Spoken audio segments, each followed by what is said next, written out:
Why can't I get 1, 2, 2, 2, 2, 5? That's bad. I need to go to 0.0.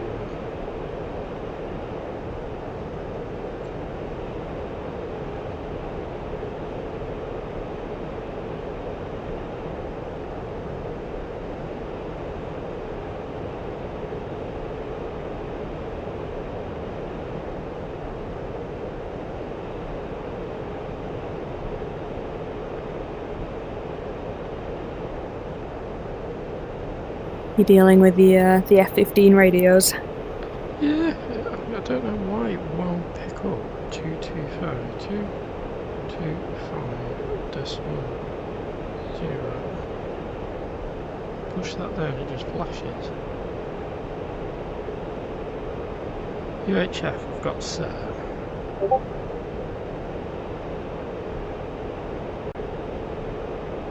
Gonna be honest, it's been a while since I've had to use it. I remember it had a weird extra menu.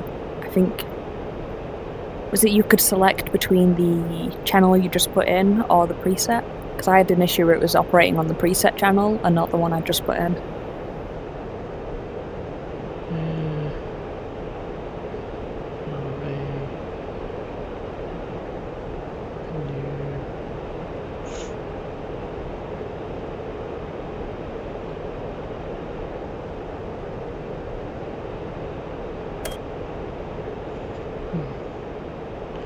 I'll have to look into that. I'll get it sorted for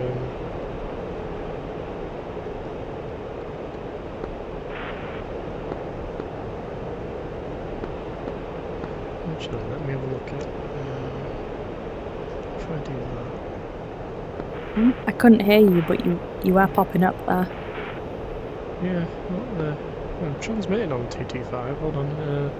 I heard you just then. Comms check, 225. Radio 505, syntax, good evening. Good evening, yay. I was just working out the Eagle's radio, I thought I had it wrong. Copy that.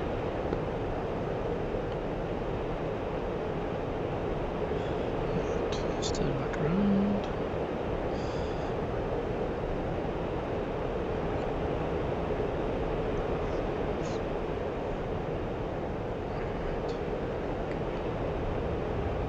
Admittedly, I'm still waiting for Jessa to annoy me the INS. I made the mistake of doing cold start, but I'm eating an enchilada, so it gives me time, I guess.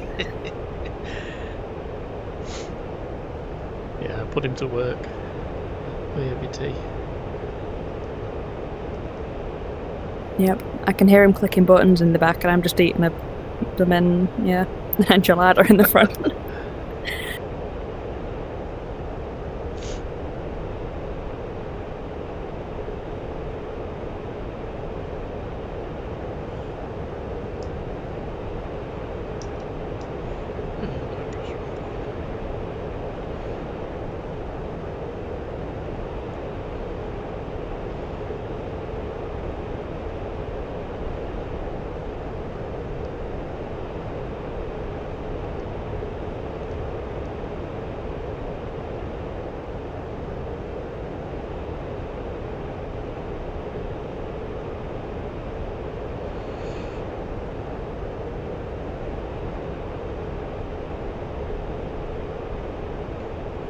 It's alright, I dropped the bombs, nothing someone's firing a missile.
Pick all 3 JDAMs on Kemi Torino.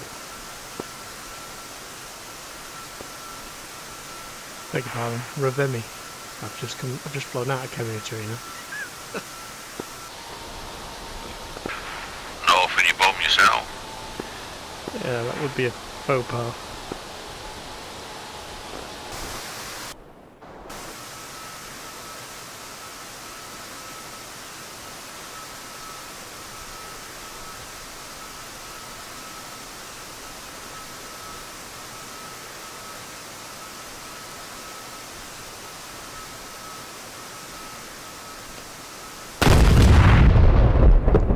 Shooting down my that 22 SA-22 is shooting down my JDAMs. That's out with a C-Rizzy thing there. Ooh, hit it. I know where it is now, it's to the right. How can it pick up a GBU-38 though?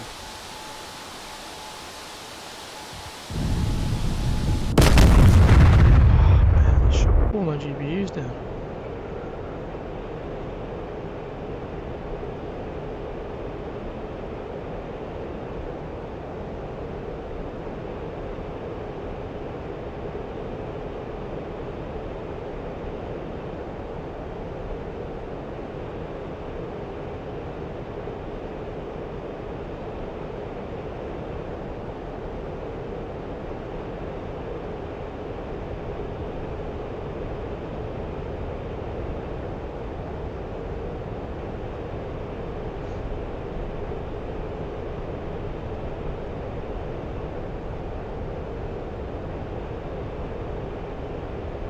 I've just taken off from the deck. My enchilada is not finished, but unfortunately the INS was. So Well, I'm gonna go and do a low-level ingress and pop up 3 JDAMs, I think. Charge now refueled, looking to take off and head into Ayavalo, drop some high-level ordnance. Over. Roger.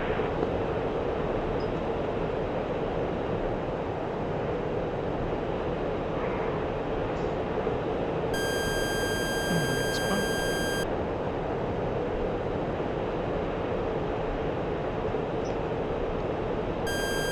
Low altitude, low altitude.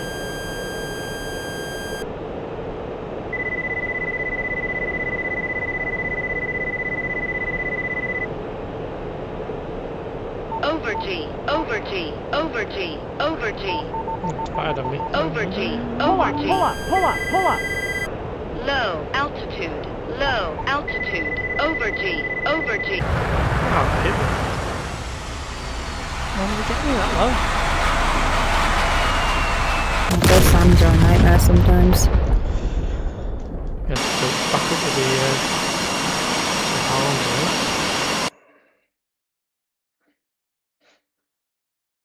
Fair enough. I'm just going to stick to cap duty, I think, tonight. I'll take a nice and chill flight in the 14A. Cool. Seed.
heads up, I'm heading your way, Strauss, to help out with some cap, but I'm about, well, a lot of miles out, so I'll be a while.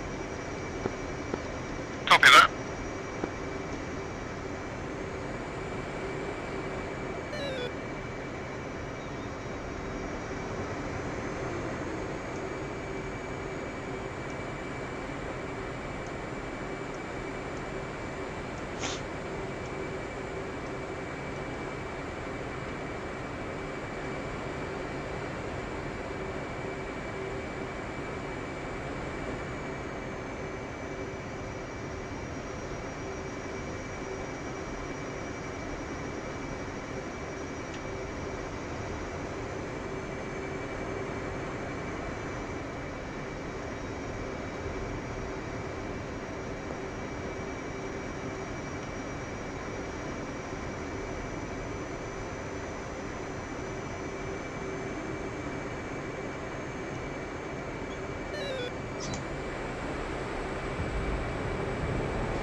This thing's actually Magnum ×4.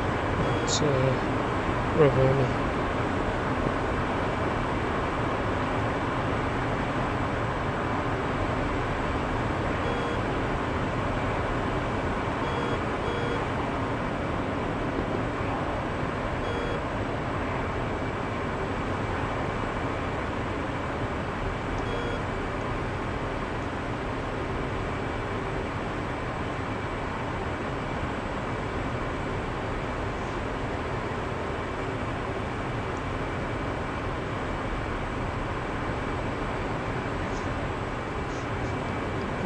Tour.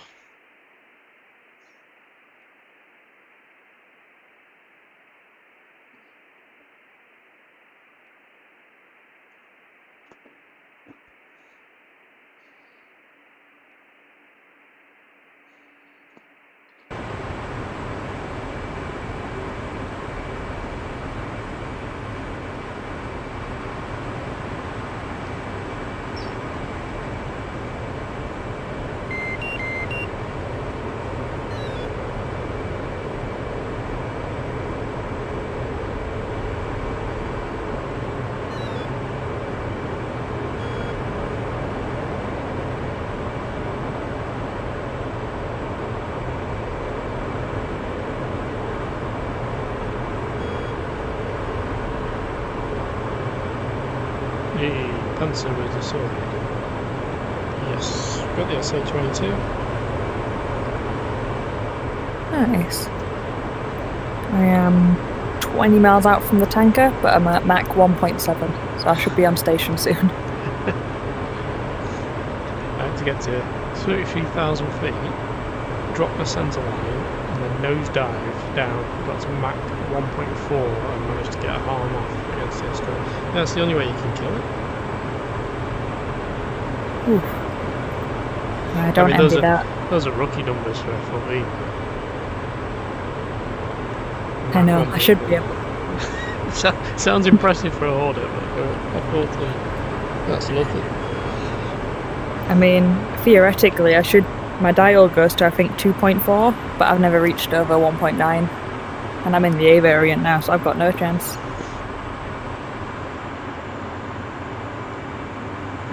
One of the lads that flies at VAF, Batfink, he was flying on KOLA and he was up at like 48,000 feet, and I said, oh, see if I can go nosedive in a Hornet, and he got to past Mach 1.8 and it just exploded.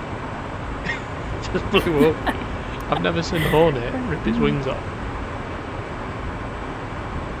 Yeah, that's normally our trick in the 14.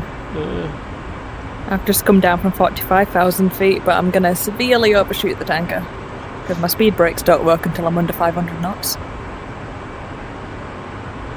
I can't wait to get near 14 with the BU, and then see what it's like doing Mach 2. Yeah, it's lovely when this thing gets to altitude. And you've got all the fuel. A bit like the F-15, that's got all the fuel as well.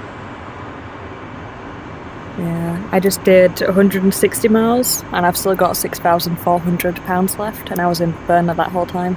Yeah, crazy, isn't it? I read something about when they were in the Gulf War, and they were just flying over Iraq from one side of Iraq to the other. It was just like they got like a call to get on station, and they were just, yeah, we'll just fly across here, we'll just fly right across Iraq. We have the fuel for it. As well. I don't blame him. This thing, it's probably one of the biggest bonuses about the 14 is just time on station. Yeah.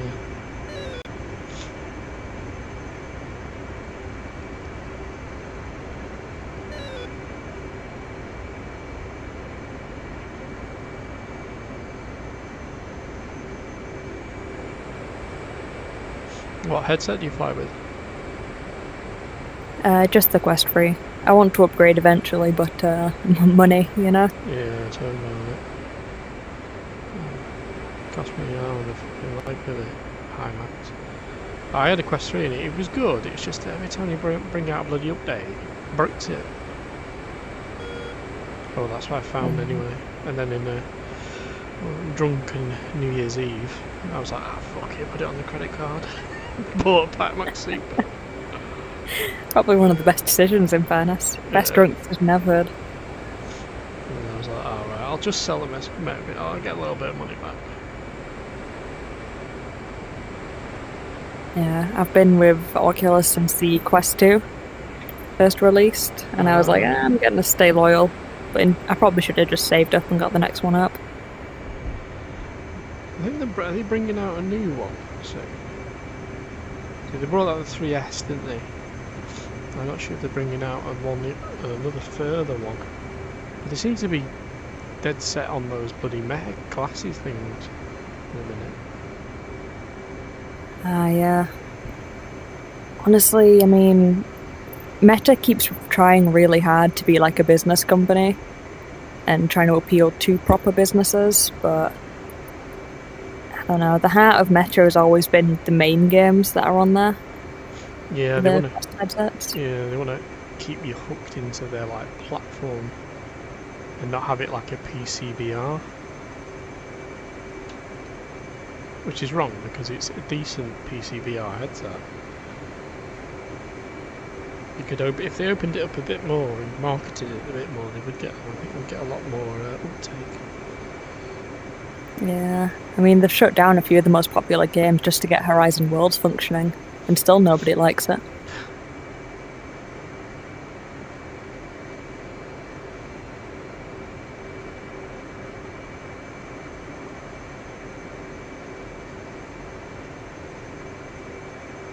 Oh, nice, it's a Mildenhall tanker.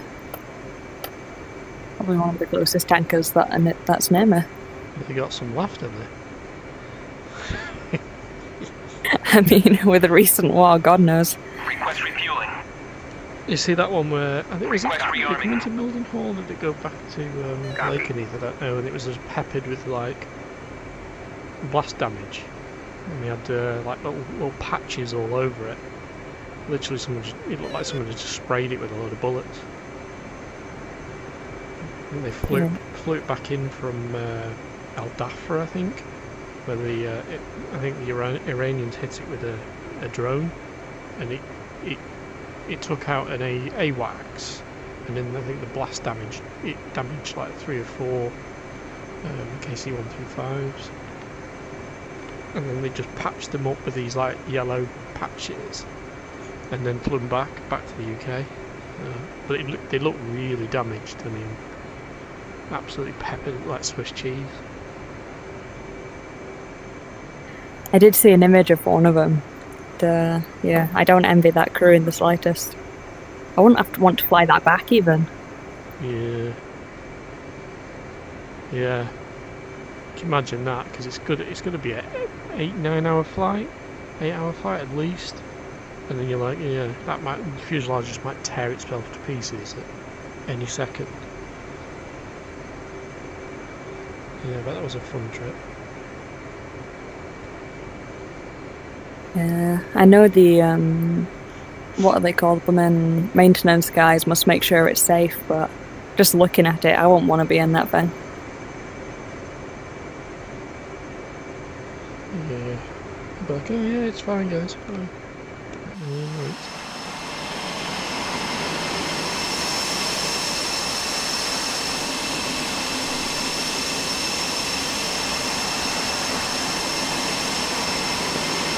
Shots inbound on Ivalo.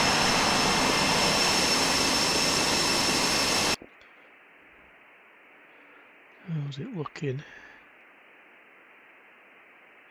What's that? Scud. Refueling complete. Fucking tons of Scud heading our way. Where's that going? Scud R17. Flight controls. Oh, it's Flight like controls. it's an orbit, that. Fucking hell.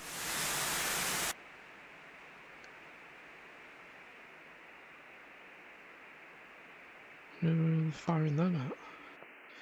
Can't be after Calyx.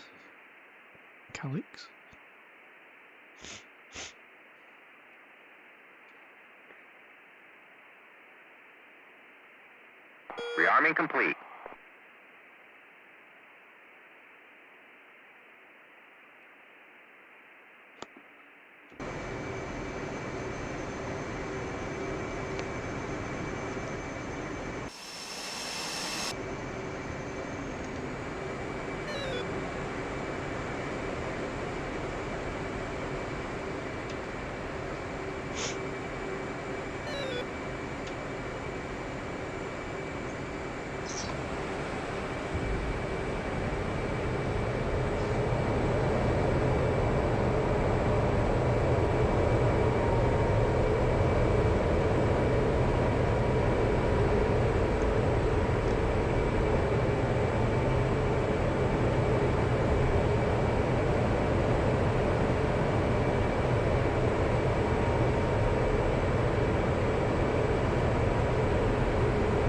I'm currently struggling to get any communication out of Arca. They won't even accept that I'm just asking for rejoin.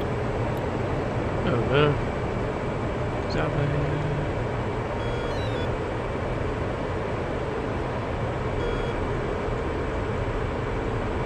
Meant to be button 14, but I've tuned both my radios to it and he ain't responding on either.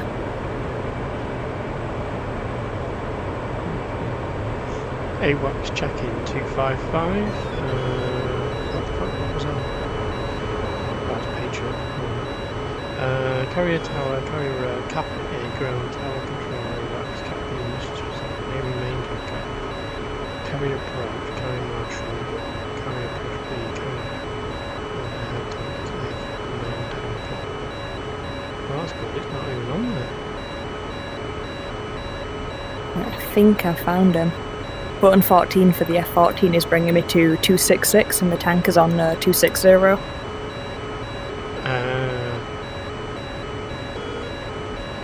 That's the Navy main tanker, AI 260. Yeah, button 14. Oh, nice. I know it came up when I got closer to put it to channel 14. And I didn't double check the manual frequency, so that's my bad. But he's talking to me now. Oh, it just says Navy main tanker. Oh, so that should really be like MPRS, not Navy. Because when I hear Navy main tanker, that's like the recovery tanker around the carrier. They don't have a carrier recovery. Oh, they've got Air Force main tanker. Okay, 266 is the Air Force one. That'll be the yeah, the buttons just down different than in the F-14.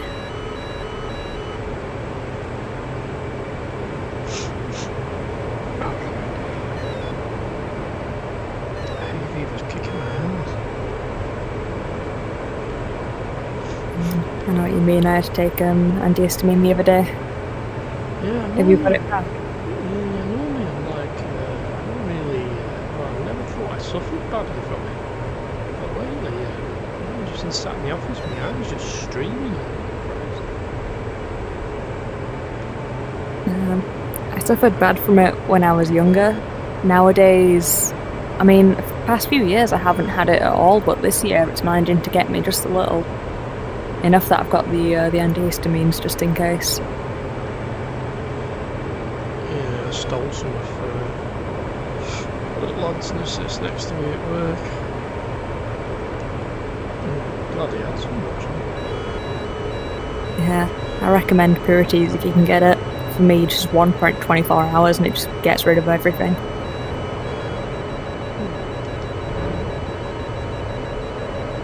What's that, 10 defending?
clamshell. You're next on this.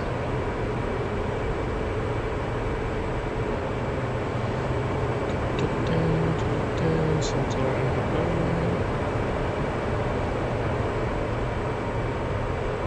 the speed.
Stop left, isn't it?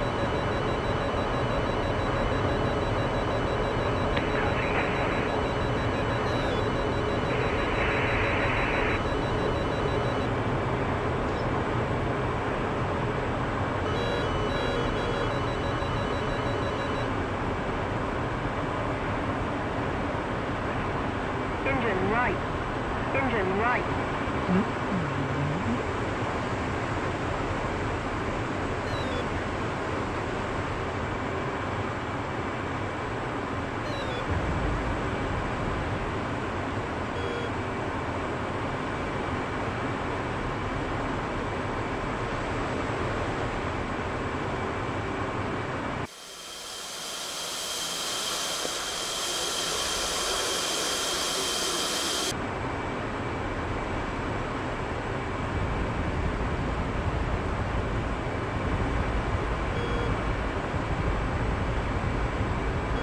I'm back.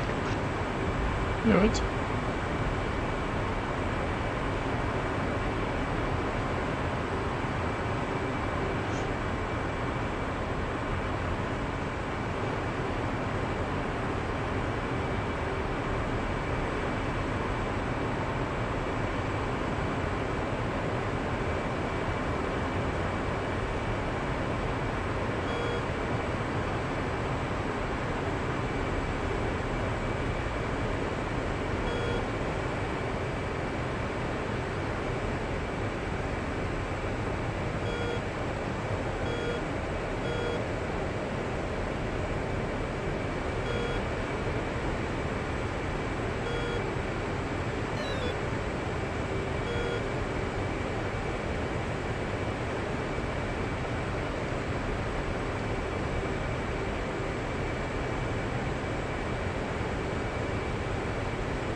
Say 10 at Raveni's gone back active.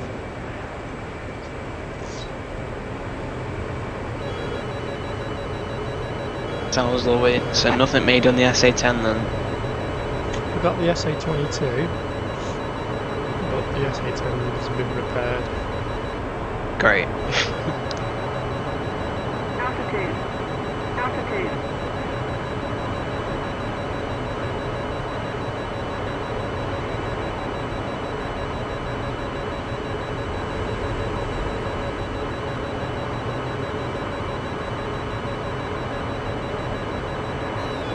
I can't get within 30 miles.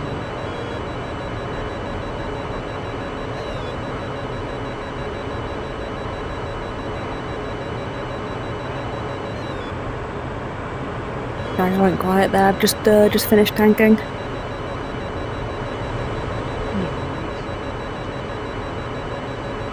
get some harms and see if we can get this SA-10. Engine right.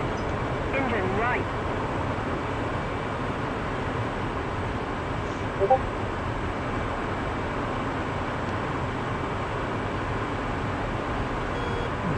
Head back for some homes. We might get some tolls. Thanks for following D. Matthew on Twitch.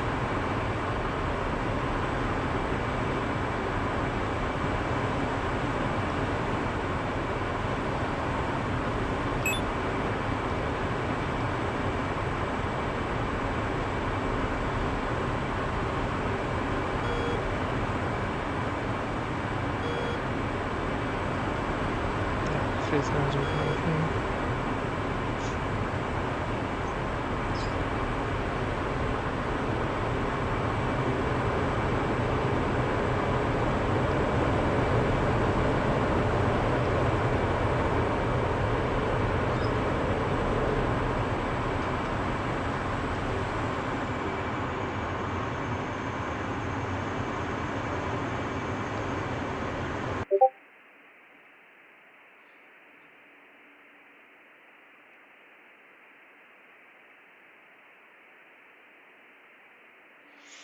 You're attacking Ivalo.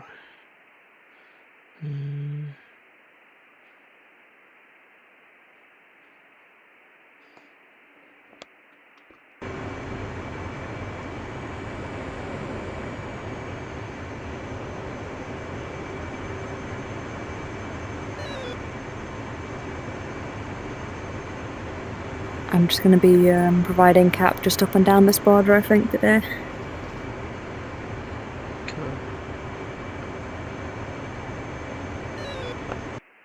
Yeah, they seem to come out that Kitelia and Vijavro.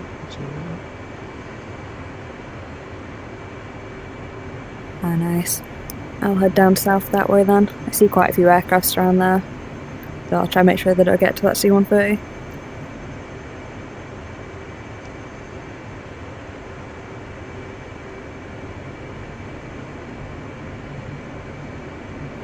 Unfortunately for ground attack, the F-14 has to be in 10 miles or else it's ineffective, which isn't great when SAMs have that range. Yeah. Even low level, there's nothing around here. I can't even mask. There's a little lump of a hill, but that's about it.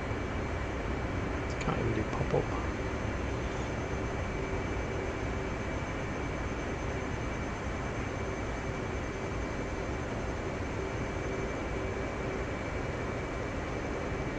I'll get some towels and see if I can deplete it, and then I'll fire a couple of arms. So it's like 6 towels and 2 arms.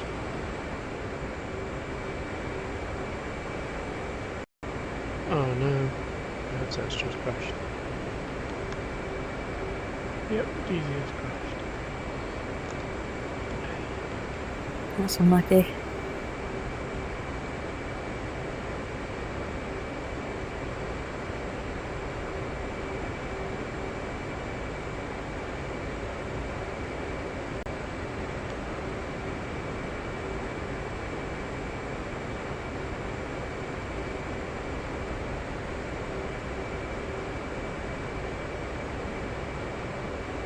It's really weird because it's not like the GPU's crapping out, it's only at 56 degrees, which...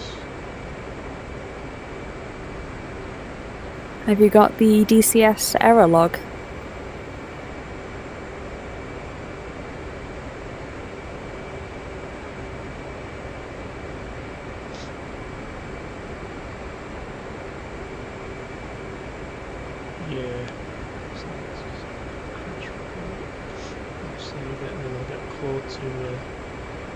to have a look through it. Yeah, there's also, I can't remember which channel it is. There's a channel in the DCS Discord where you can put in your log and a bot will analyze you and tell you stuff as well. It'll probably be, oh, you've got mods.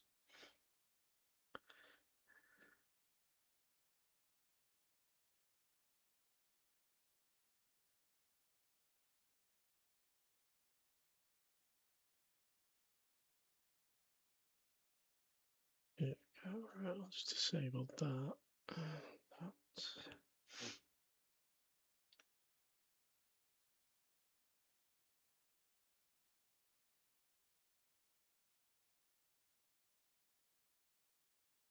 Right, I'll do that. Go there.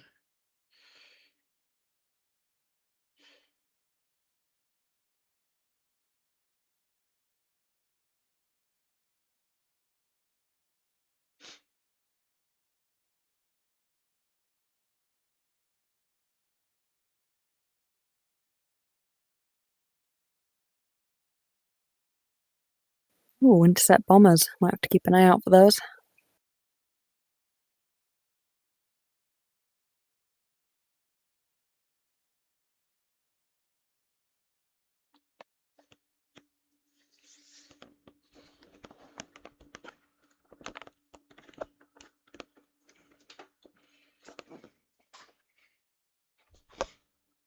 Right, back up and running.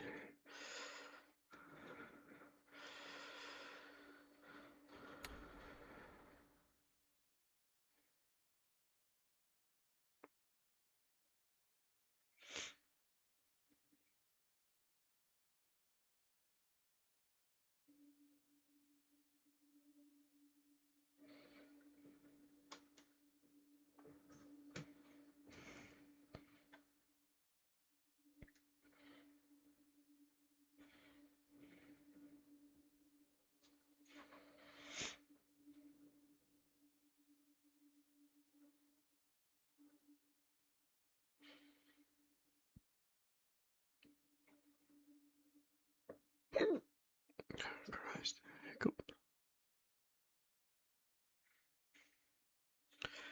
Right. Get me. There we go.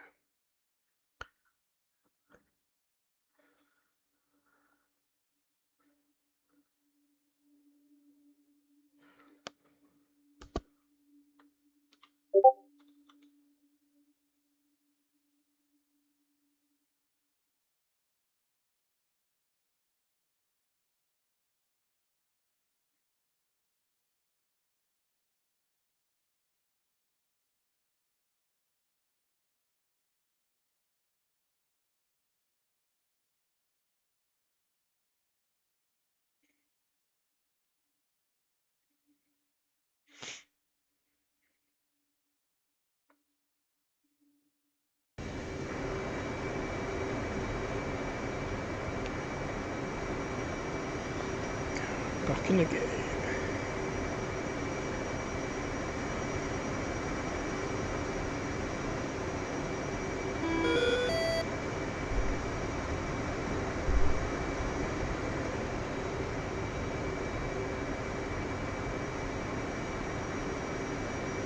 So I think the F100 Super Savers coming out tomorrow.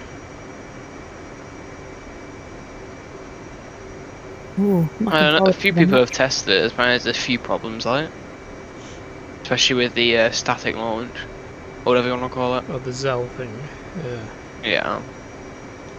So to be fair, it's probably to be expected. They are a new developer.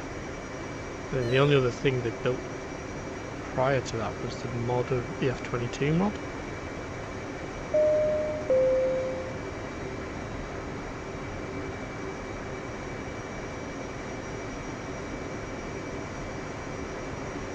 But I'm going to give it a go anyway. The Zell. That's the first thing we're going to do. It ripped your wings off. Just a ball of fire as I leave the Zell rig. Yeah, I want to see how it feels in VR to launch like that. So I'm sure that'll be fun. Yeah.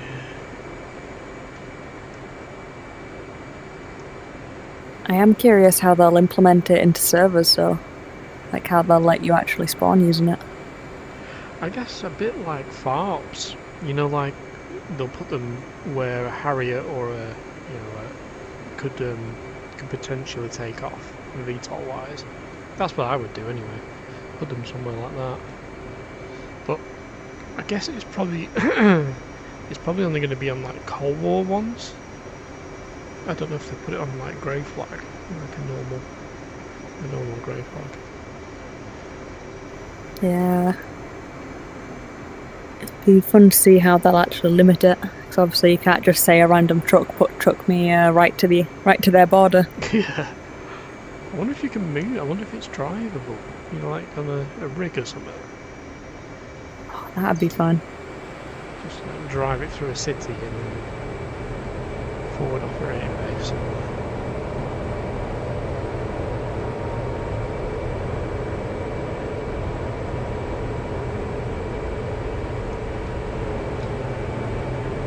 I kind of just love the look of them dynamic kill markings on the side. Yeah. Wish we had them for most of our aircrafts. Yeah, I feel that they're getting a bit more adventurous, you know, with the models, because there's in the F-14, that's the BU's going to have a gun camera as well. Like the F-100 has a gun camera and a rear-facing like bomb camera. Yeah, I think it is gonna. That'll be good. Though, granted, it's a nice feature.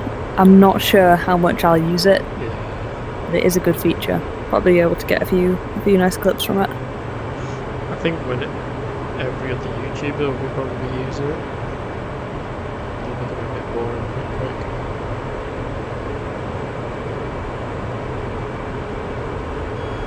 Yeah, it's nice, but it is always it'll be the exact same sort of shot. No difference in it each time. Yeah.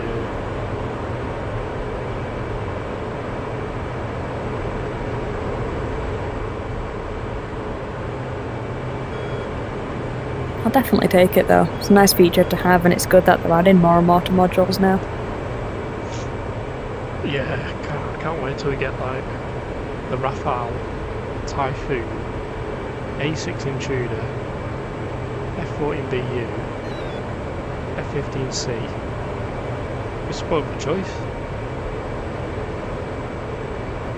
I can't wait for the F-15C and me flying that thing straight away.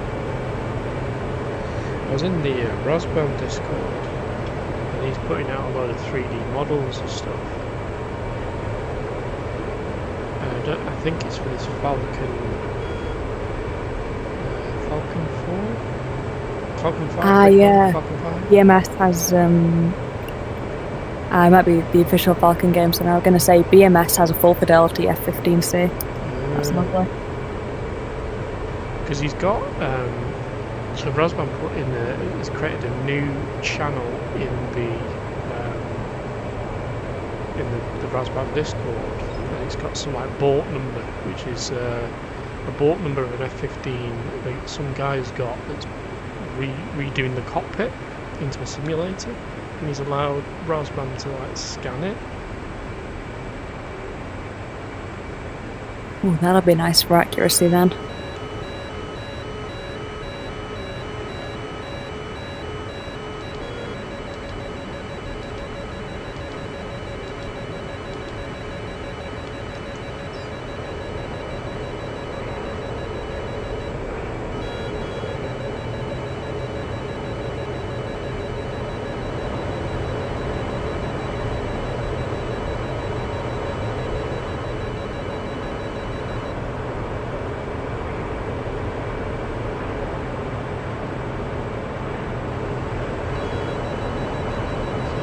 Defending a C-10 again.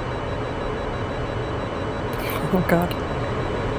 If you do need any extra tiles, I can come over there and land. It's the one thing the F-14 does have. I managed to get 6 away, so Altitude. Altitude. it's depleted. We'll see next time I pop up. I'll do this one. I'm angry at these. I'm just desperately hoping for these Fox 3s to miss, to hit, but I'm pretty sure one's already missed.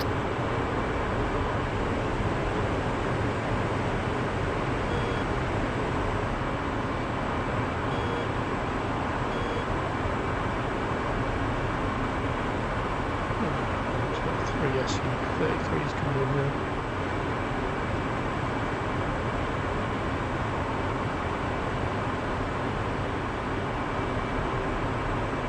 Well, I've got two F-15s. So if we can,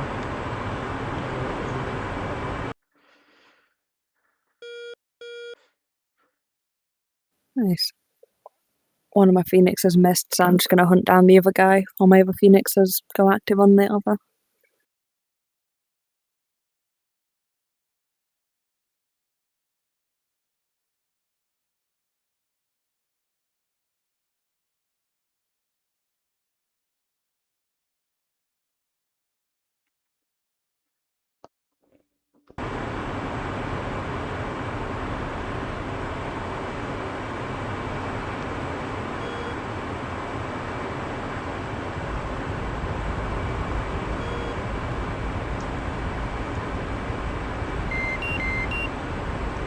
These might be some of the unluckiest Phoenixes I've ever shot. This one should hit.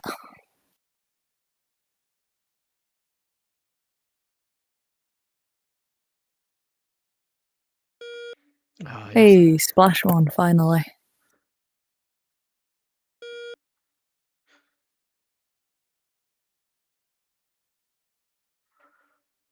How's it? SU-27, 1,500 feet off your nose. He's down That's one Fox 3.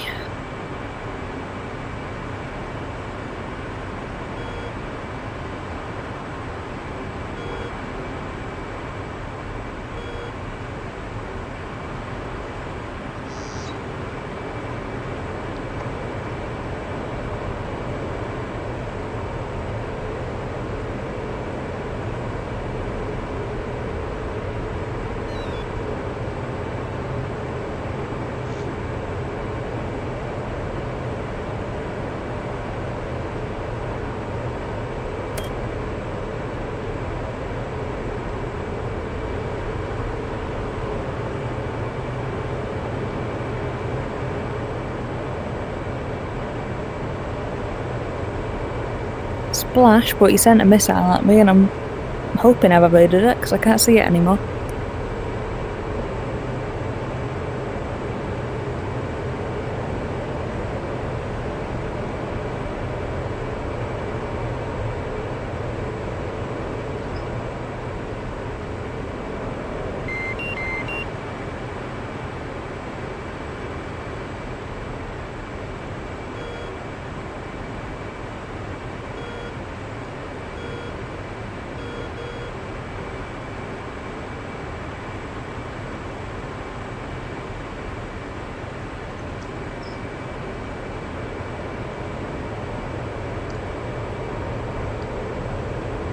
Fox 3, SU-33, 15 miles.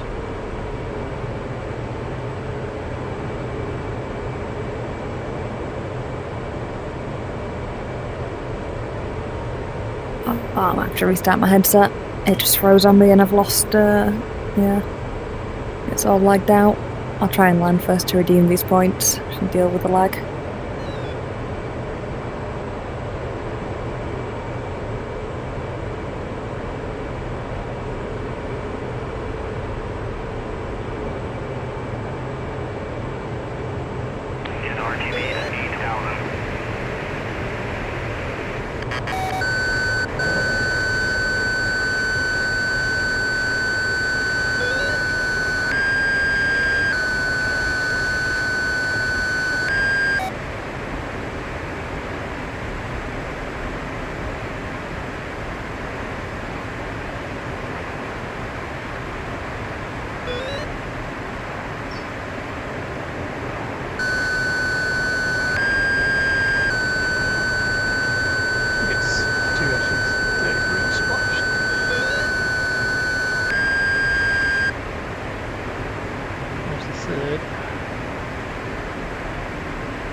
Nice.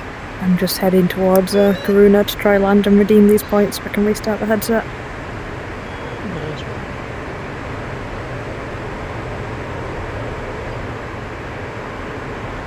Altitude. Altitude.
Clamshell and Big Bird.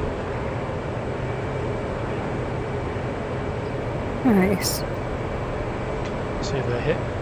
Hopefully we've gone after them tall, so we've got no missiles left now, but see.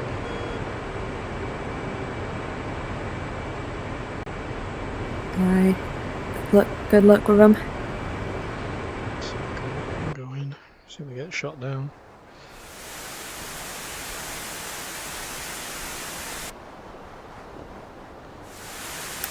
I'm just hoping I don't crash while landing with the world's glitchiest headset.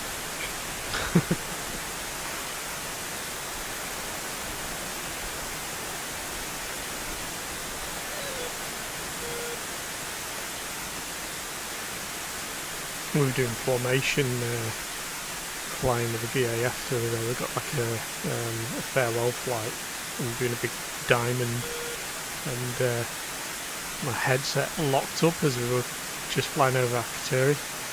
I couldn't even see anything, everything just locked up. I had to pull up out of this diamond formation and just hope I didn't take anybody out. Oh god. So Yeah, that's the worst nightmare for it. Switching on and off my headset, thinking, oh, come on. It eventually came back. This is really occasionally glitching now. It seems to have mostly settled, so I might just land and try stay in. It's just if I look specifically at the front right cockpit frame, I'll lose it.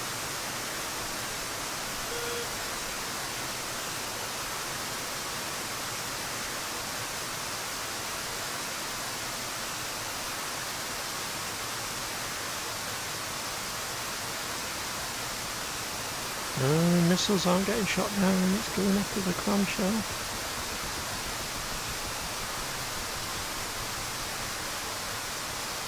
Yes, hit it on the Big Bird. Don't know if it's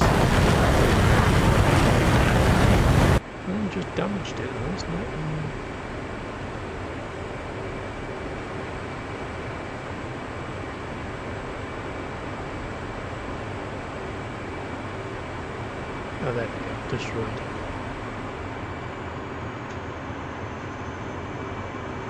Oof. I checked the map even briefly and my headset glitched again, so I'm gonna have to do a restart. It always does it with F10, doesn't it? Yeah, I get that.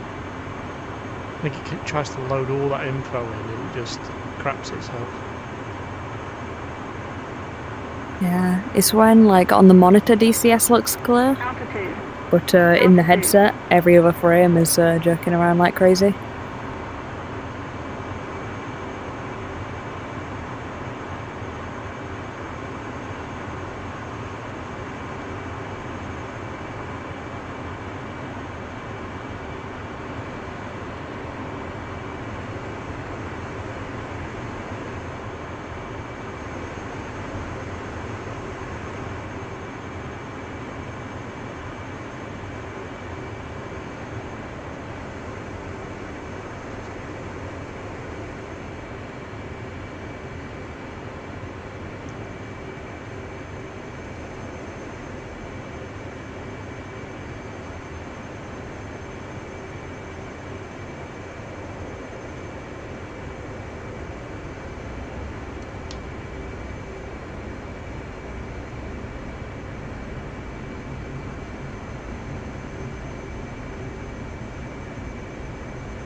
Yeah, this will be fun.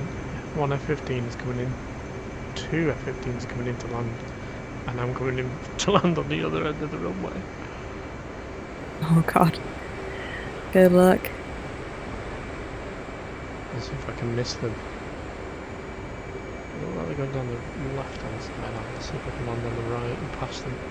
Well, it could be a very big fireball on the runway. I think a big game of chicken.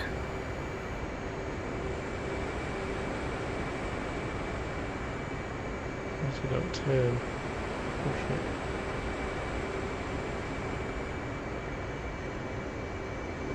I'm down. Where are they?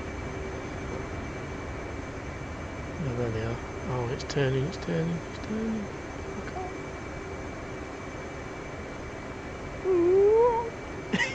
Yeah, I just missed it. It's just turned in front of me. Right, where's the other one? The lake in Foothold.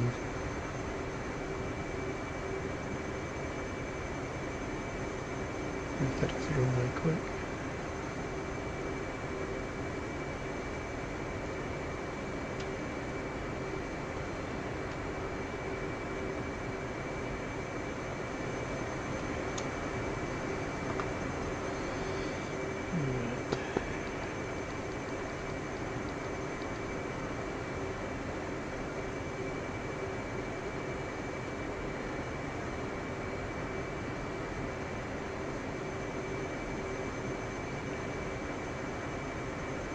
Just a heads up. Short is trying to say hi on 225. Request refueling. Request rearming. Copy. Howdy buddy, sorry I forgot to tune in when I got shot down. Yeah, copy that. I was just saying I saw your credits coming up. It's a pity they weren't dollars or pounds. Yeah, I know. Although we can buy a load of stuff like seed and cap, and we can take over other neutral air bases. Copy that.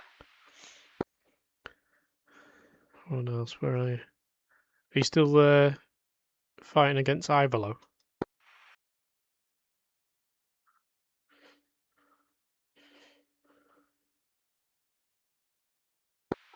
Headed into Corona for refuel now, over.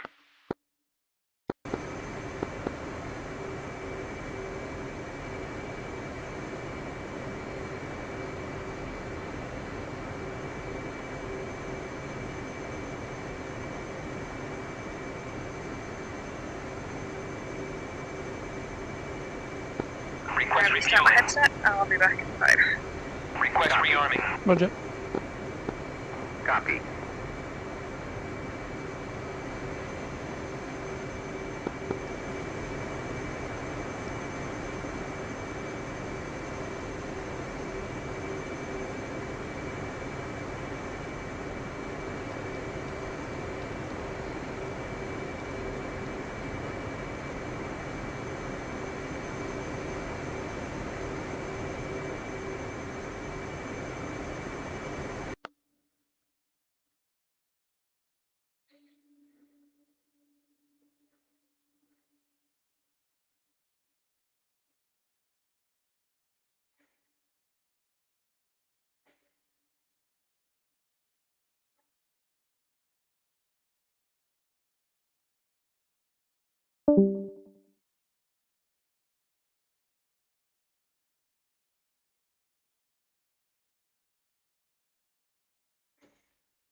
Refueling complete.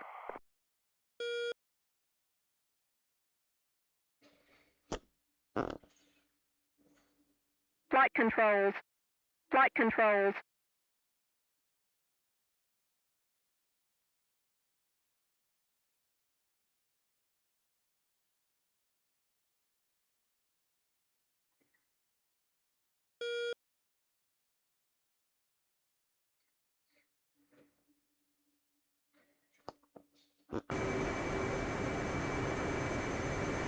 Rearming complete.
Well, SA10 is not coming back now.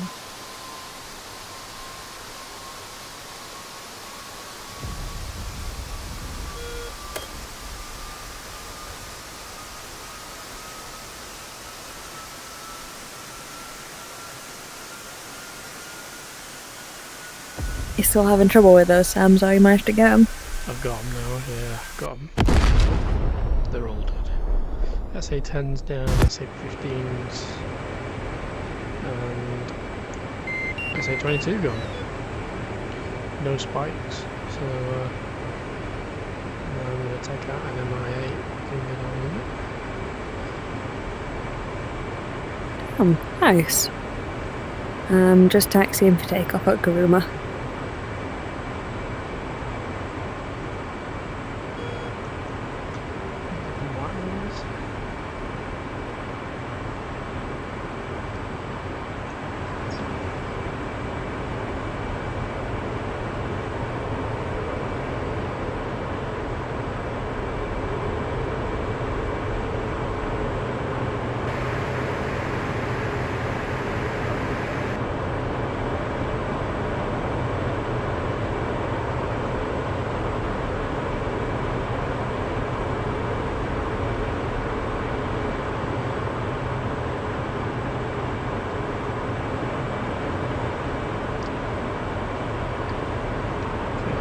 MI8.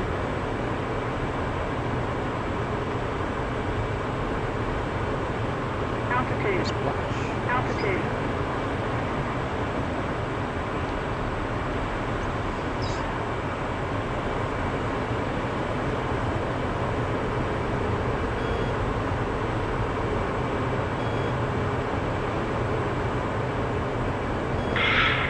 Short spools up. Counter that.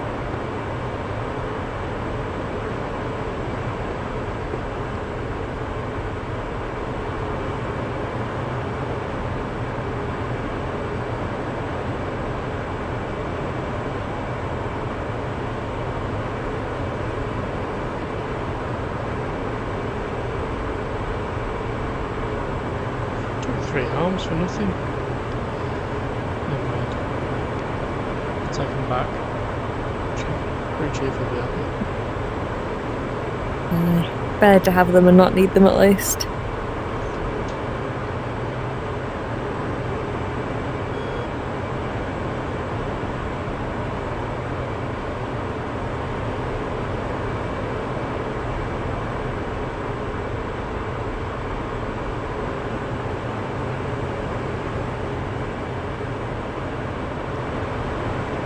Stick taking off. Wait. 03 at Corona.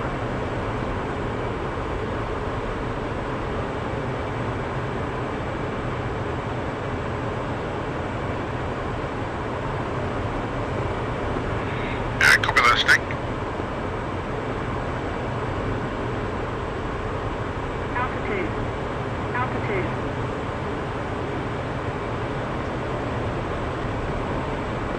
Wheels up.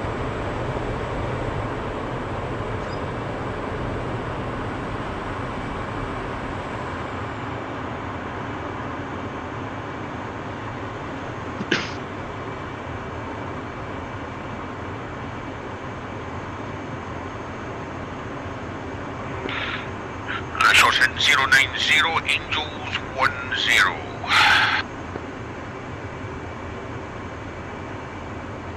Roger.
Request refueling. Request rearming. Copy.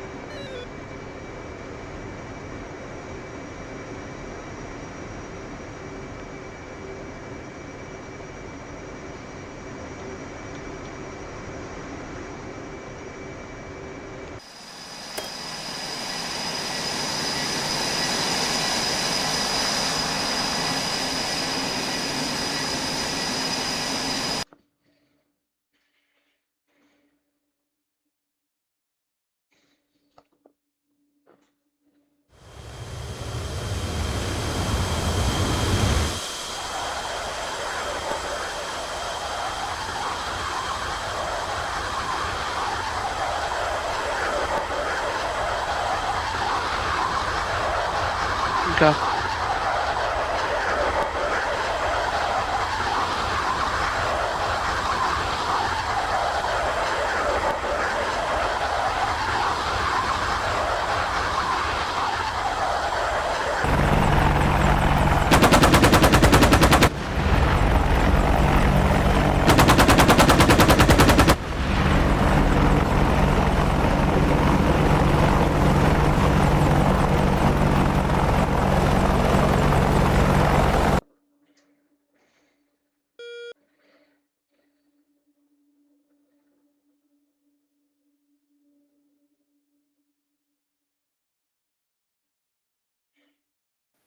That's sick. Gosh, yeah. Are you in a Apache tar?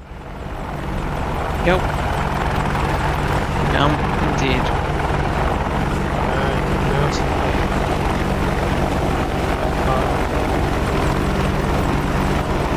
Right, so it's a little bit different. While George is doing his usual things. Like not locking up around here.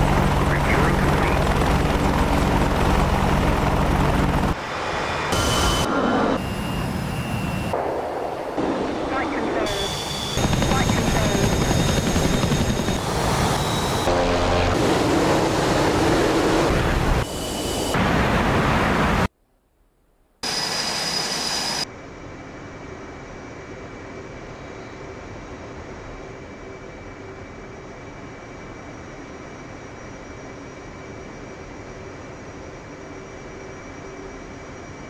Rearming complete. 16. Shots Fox 3.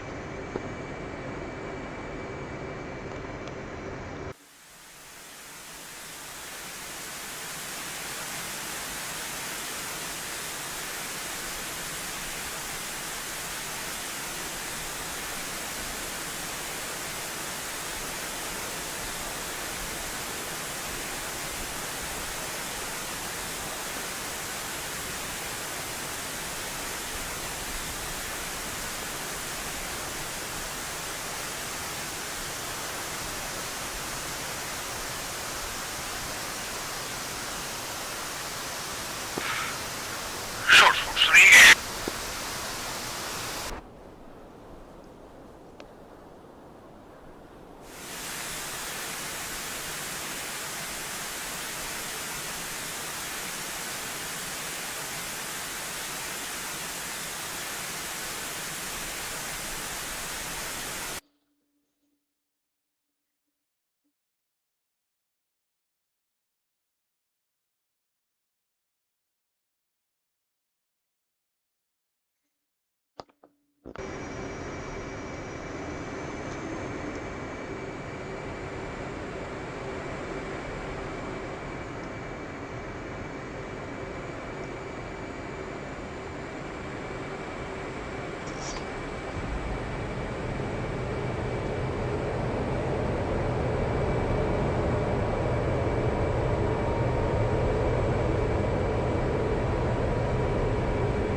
Here goes neutral. Yeah.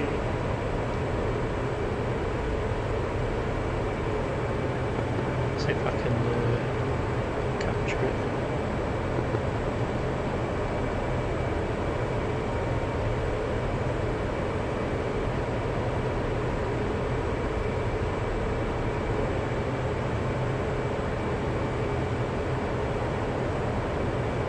There we go.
Box rate.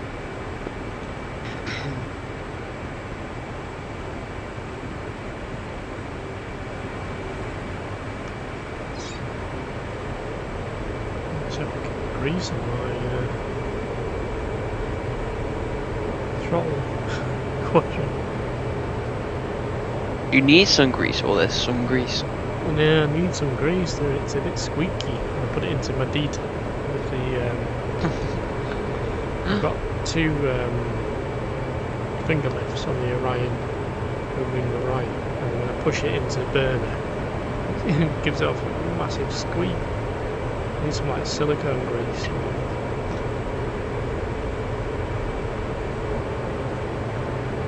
Imagine that delightful noise.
I've got one pickle, 4, 5 J downs and Rovian.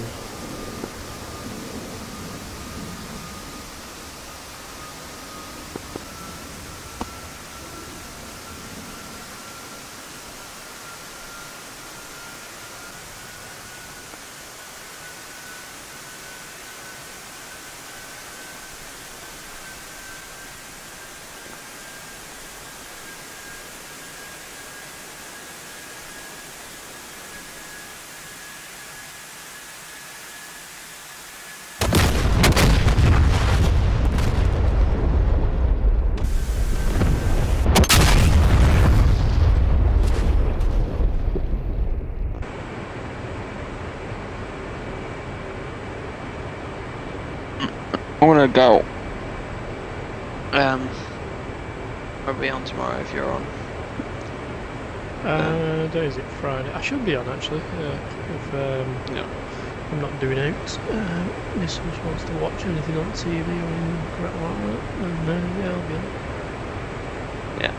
All good. Alright, take care. Yeah, have a good one, mate. Cheers for joining us. See ya. Yeah. See ya.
Okay, having one pickle, 3 J downs on Rovian. Winchester, RTV.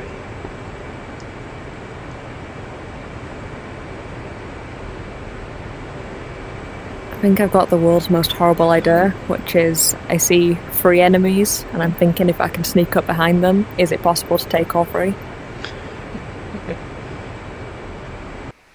Are they all cold on you though? I bet it doesn't matter with the F-14. I mean, honestly, the Phoenix says it can definitely get outrun, at least close range. I don't think any of them have seen me because I'm a beam right now, and they're still going.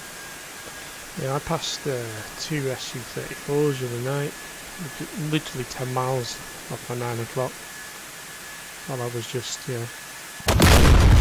carrying out the bombing mission while they flew past me.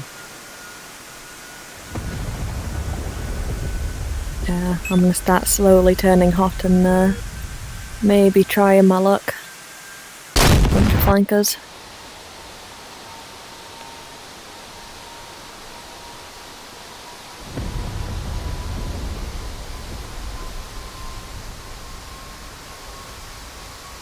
My problem is they're all at 28,000 feet and I'm at 1,000.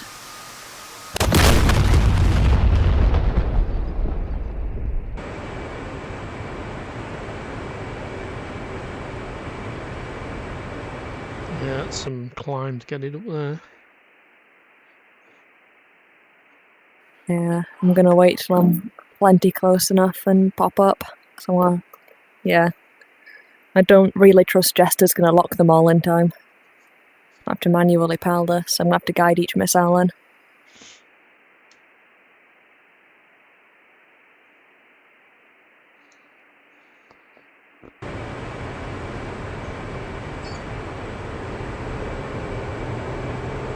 Alright, popping up.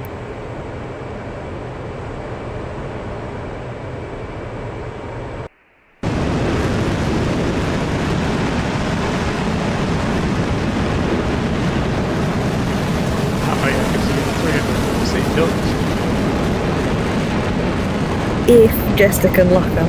He won't lock anything that is not IFF'd. So he's got 2 on radar, but he's not locking either.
Yep, but will it be too late for him?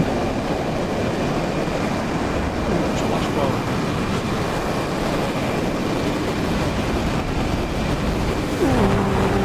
Yeah, splash 2. This could be the best pop-up attack I've ever done if I manage to get all through. He might outrun this the next Oh, time. he's tracking. He's turning into it. Oh yes, flash 3. Well done. Hey, Nice work. more luck than management, but I'm happy with that. Good going. Good going. I need to learn the F14 now. It looks really fun. Honestly, I love it for how manual it is. Because as much as Jester does a lot of the backseat, it just feels like a different beast to fly. Anything else feels boring after flying it.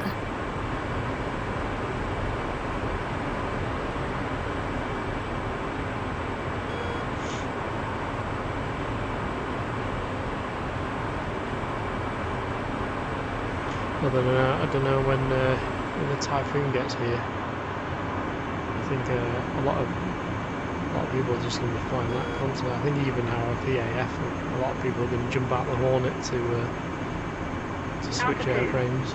Altitude. And it's Yeah. air to air as well, isn't it? There's going to be air to air first and then air to ground. I'm definitely going to give the Typhoon a shot, I think. But honestly, it's all like any aircraft that doesn't have fly-by-wire now kind of has my heart after flying the F-14. Fly-by-wire aircrafts just kind of feel wrong now. I need to get into like steam valve flying rather than relying on the computer. I am a hood cripple. I like having the hood and relying on it.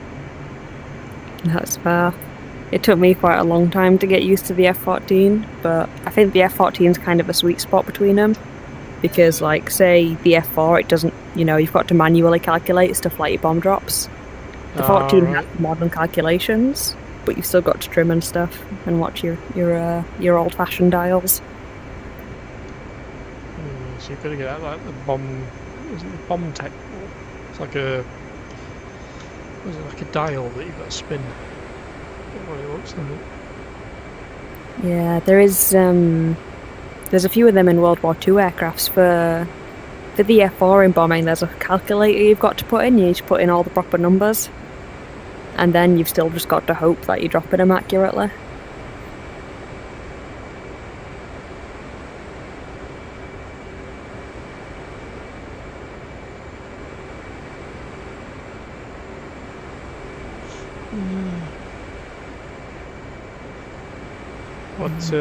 What part of the UK are you from? Because you sound Yorkshire, a bit Yorkshire twang there. Yeah, I'm from Yorkshire. I'm I'm not too far from. Do you know where Huddersfield is? Huddersfield and Barnsley. It's probably the. Yeah. I'm around there. How about yourself? I'm the other side. I'm on Lancashire. Ah, nice. Red rose. What are the versus roses then? Yeah. Versus the white rose. Yep. One of my mates from work actually is from Lancaster. Or Lancashire, sorry. Yeah. I think they call us Lancasterians. Lancasterians. Yeah. I live in, near Preston. It's fucking one of the wettest places in bloody Britain. Awful. Pisses it down all the time. Can relate to that. To be fair, I got really lucky the other week because it was nice weather, and on my week off it's just been tipping it down most of the week. Been a nightmare. Yeah. It's supposed to be bloody summer. Sick of it. Got piss wet through doing school run this morning as well. Oof, don't envy that. No, I had, what was it? I got really lucky because I went to an air show the other day, and I had really good weather for it. It was the Midlands Air Fest. Request rearming. For weather for that one on the Friday. Copy. I think Tarfu was saying he's off to, is it Cosford? At the weekend? Yeah, this Sunday. I'm off as well, actually. Are you going there, yeah? Yeah. So, well, I wanted to go Riot this year, but obviously Trump's got other fucking plans, hasn't he? Yep. I've been a few times, although I felt lately it's been a bit of an airport. It's a car park, you know, with planes. Unless you go for like the 3-4 days, you know, to see arrivals and departures, there's not much. You know, like I see the B-1B bombers. You know, why that can't do a flyby or something like that, or you know. Just felt it. I went. I think when was the last time I went? I think last time I went, it pissed it down. But the time before that, I saw the Ukrainian Su-27s. Oh, I'd love to see them. I think my highlight from Riyadh was probably the U2 demo, because I never thought I'd actually see a U2 in flight. Yeah, they're pretty impressive, aren't they? Dragon Lady, yeah, wingspan on that is unreal. They did a B2, one year they did a B2, it flew all the way from like Arkansas or something, non-stop, and then Lakenheath sent up two F-15s and it escorted it. I saw a video of that. Yeah, well, absolutely gutted I missed that. Same. Flight control. Flight control. And, to be fair, I didn't go to air shows for quite a while, but now I've actually sort of, got my own car and money to actually go to one. Yeah. And slowly building up. Like Cosford was the first time I'd seen a Meg. And this air show is going to be the first time I see the Rafale. Rearming complete. So, I don't think I've seen that. I bet that's pretty good, because the AOA on that is canyards. Look into the Typhoon. You see the Typhoon all the time, because there's a place near me called Wharton, BAE, and yeah. that's where they build the Typhoon and then they fly it out, all the new tranches, so I see them going up all the time. In fact, the office I work in is on the flight path of as they take off, so I see them coming out and fly literally down the side of our office. That's cool. I'm in the middle of nowhere, and the BCs are unfortunately in a warehouse with, I kid you not a single window in the area I work. So there's pretty much no aircrafts that fly nearby. I mean, I get Manchester traffic, but the most I've seen is a Chinook, which I get maybe once a year, if I'm lucky enough to see it or hear it.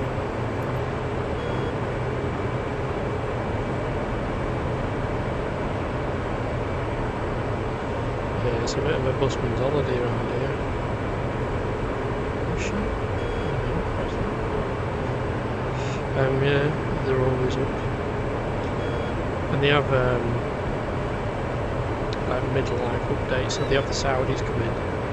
Many years ago, when I was an electrician, I worked at Wharton, and I used to go and sit at the runway, outside the runway at dinner time with my buddies. I used to watch the Saudi tornadoes come in with this like unbelievable paint scheme, livery scheme. It was fantastic. It was like a dark brown and sand, and like there used to be two of them GR4s. It's just sit on the runway and they take off as a pair. So loud. I'd love to see a tornado, especially in a livery like that. I mean, I can't wait just to get a desert paint scheme for the F-14. That's meant to be coming out tomorrow. Oh yeah, so they've got it's ending early access, isn't it? Yeah, getting the export variants hopefully. But tornadoes are definitely on my to-see list. But Riyadh, they had what did they have? They had an Italian one. I don't know if you've seen that one where it's like all painted up. I think they've gone black. It's like is it Black Panther or something? It's all purple now. Purple livery. Oh, nice. I know there was one displaying, but I never actually saw the livery. And obviously now Riyadh's cancelled. Yeah, that's my dreams of a tornado this year.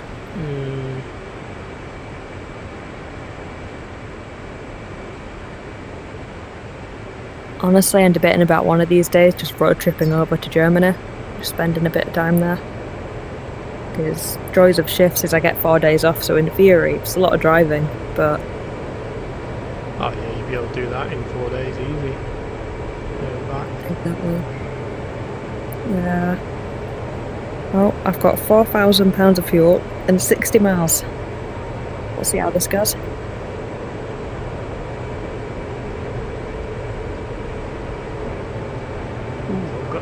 Two US 34s sat on the runway on the apron at Rivemi. Oh, nice. Some free targets. Oh, and an SU-25 just spawned in. I'm going to drop some GV on them. If we can take the runway out. Ooh, maybe. I got caught off earlier because I was landing at a friendly base in a different server. And they'd cratered the runway beforehand and a single crater was remaining. So I was rushing to land, hadn't checked the runway properly, and I was going down and just hit the world's worst pothole. Yeah, I've done that.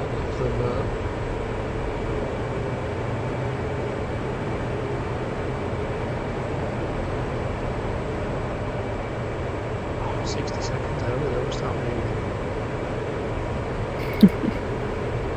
I just had to go chase down an SU-25. I hit him once with a Phoenix and I thought he was going down, so I turned my back, but Blimmin kept living. He had a bunch of white smoke coming out the back, but just went down, hunted him down. But fuel's demanding I go home, and I'm out of Phoenixes. Well, they are built like tanks, them things. Watch your six. I know, practically nothing ever survives a Phoenix shot, so I'm really surprised when it did.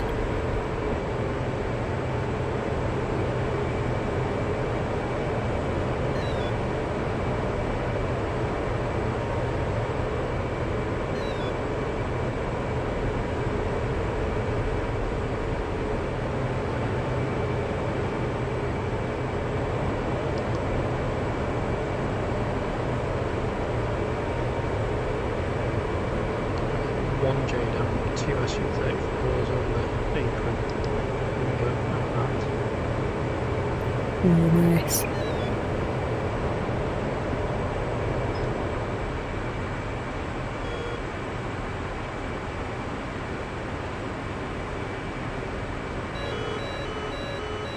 Oh shit.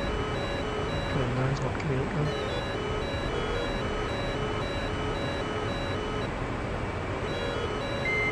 Oh shit. Oh god. Yeah, good luck with them all.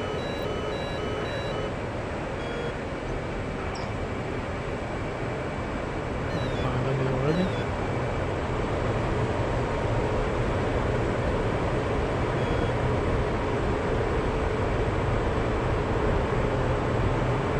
And it looks like Shorts is trying to chase down an SC-24. Unfortunately, he's just gotten to the cap area as I'm going back.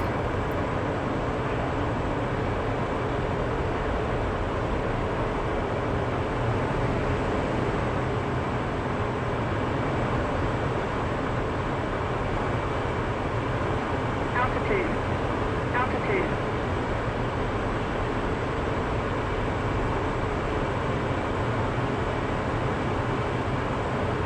I will say I keep forgetting how far like 4,000 pounds of fuel can take you, because I'm used to having, it's rare for the Tomcat to drop this low.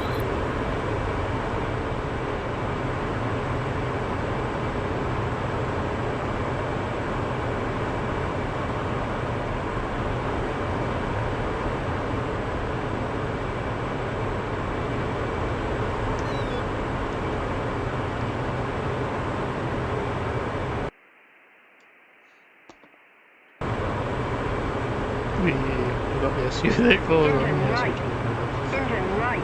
Hey, nice. No, I've got one, two, three, four MiG-29s and 3 Mirage F-1Es going at me. Ooh, I'm out of there. I don't blame you for that. I got lucky when I was taking down those three that they let me sneak up behind them, but I wouldn't try it with 7. I wouldn't have the missiles for that.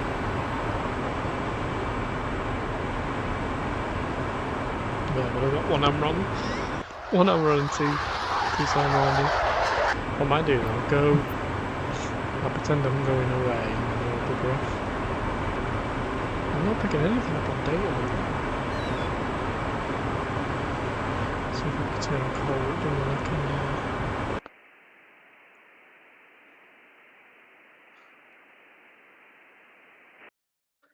33,000, yeah.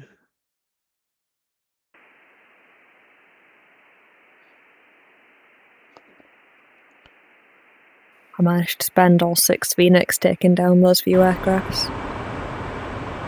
Well, technically only 1 missile missed, but the first one didn't actually kill the 25, so I've only got 2 Sidewinders to my name right now.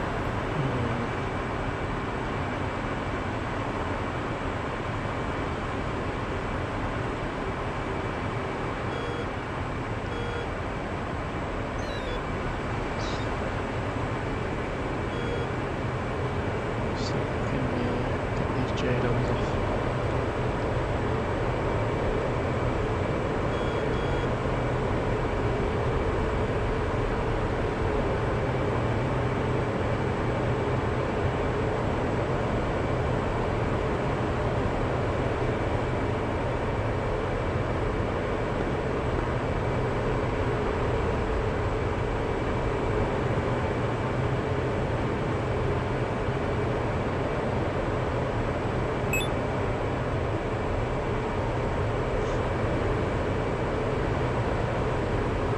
I think there's one unit left at Ravemi that needs destroying. I can just get it. Take Ravemi.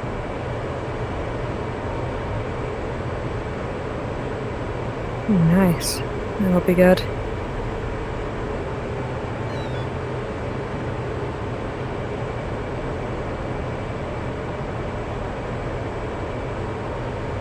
I'm just coming in at Karuna, but of course it's the opposite runway that's in use.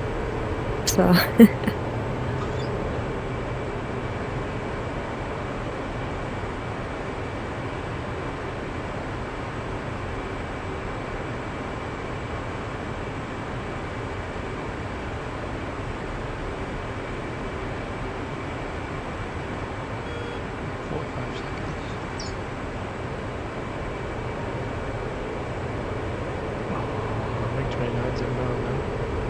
See it.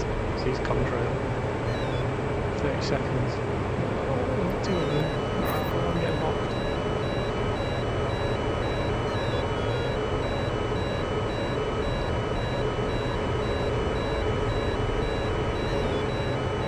reckon you can make it? 14 seconds. Oh, it's fired. Got everything. Flight confirmed. 21,000 feet. Is it going to be difficult?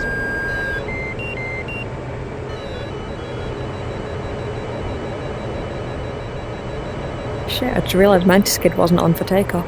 It's a miracle I even managed to get airborne. Is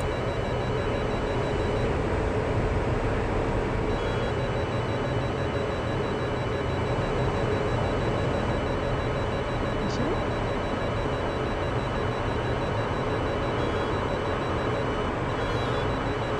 Oh shit, I'm dead. Flight confirmed. Flight Well, confirmed. I'm going to manoeuvre kill myself. Altitude. I just Unlucky. darted into the ground. Oh. I wonder is my bomb still? Yeah, here it is. Here it is. See if I got it off in time. I think there was 8 seconds on that bomb. It's going to fall short. Oh, that's unlucky. 8 seconds. 1, 2, 3, 4 MiG-29s. There's no way I'm going to beat them.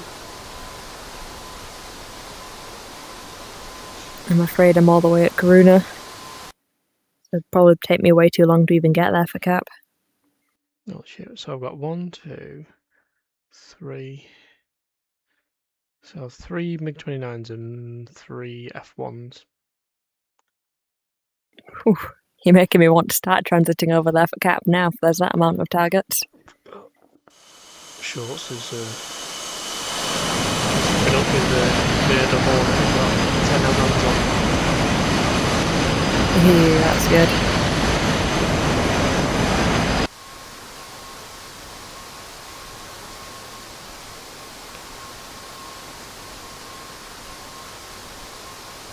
I am jealous about the amount of missiles the Hornet can carry.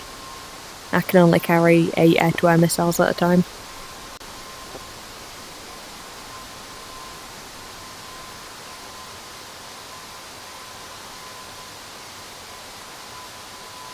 Yeah, I modded the F-15E so you can stick 10 on it, 12 on it. Yeah. I'm sick of like can't put them on the left and right cheeks. Oh, man, it's just gonna fall short there. Or maybe the blast might get it.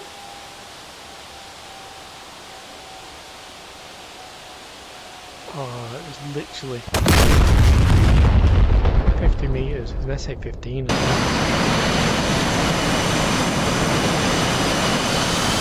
Nearly, at least.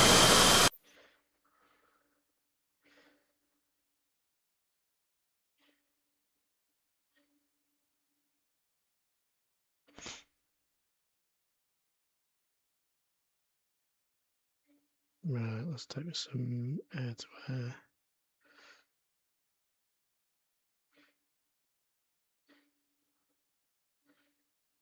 Yeah, I've just managed to land with £2,700 remaining. Plenty. Plenty. Never feels like it when you've got 20,000 to start with. It feels like I'm running on fumes.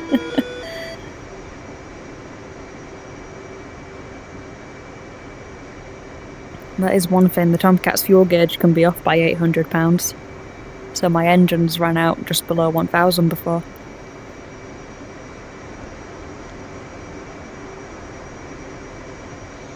What am I at? With the bag on, it's 12,700 for the walnut. With one bag on. Must be annoying to fuel conserve. I think I'd waste that in a single fight. I'm so used to the Tomcat ways. To be fair, the Hornet is pretty fuel efficient. It's not bad when it comes to it. And you do have an F-Pass fuel computer, so you can get the best out of it. It'll even give you like the profile of your climb, your best endurance. That's good. So if Very good. you set like your home plate, your home waypoint, and then it knows how much you've got in the fuel tanks. So then it will calculate what your best speed is and what your altitude is. So it'll say make this altitude at this speed, and you'll get home with like £2,000 left in the tank. Or Damn. if you've got less than that, it'll tell you how many pounds of fuel you'll have left. So That's really useful. yeah, if you can the engines will shut down at like, I think it's about £200 of fuel.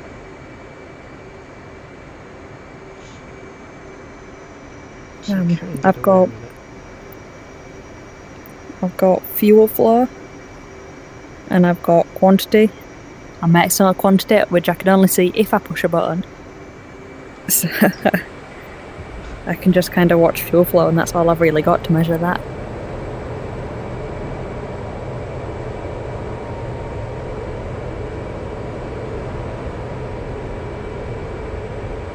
Honestly, one of the features I'm looking forward to most when the BU drops is just availability to see my ETA. That's going to be so nice.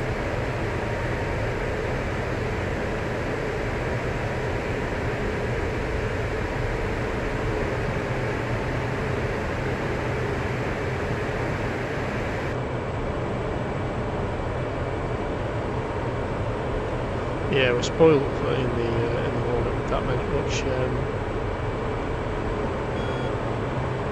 gizmos. Yeah, it made me laugh. I think it was the first mission I was doing with you guys. We're calling out bandits by the exact altitude, and all I can see is that they're roughly either between 25 or 35k. And all the call outs are like they're 27, they're 32, and I'm like, they're somewhere. I could see they're around that area. But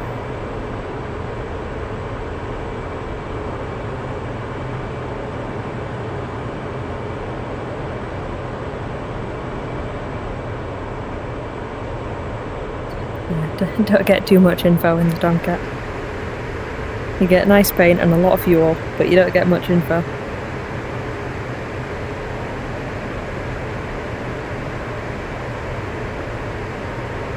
It's upset for camp now, so a few missiles on.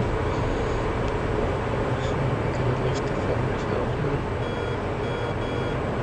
I bet they've all buggered off now. Where are you? Ah, right, there's a MiG-29. Oh shit, there's a... There are 3 Mirages to your 9 o'clock. Why do I not get them up on my... nothing on my SA page? AWACS. They're all directly at your 9 o'clock right now. You should be a beam to them. See the contract. I think Shorts is picking them up as well. Just a heads up, on the F10 map, it does look like he's currently going away. I'm not sure if he's evading or not. He's low and a bit and going cold.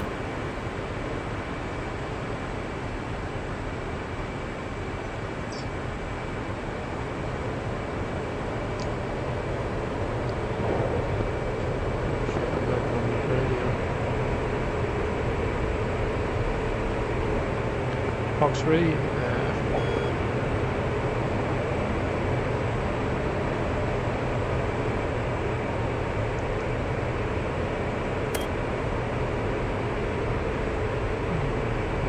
He's close.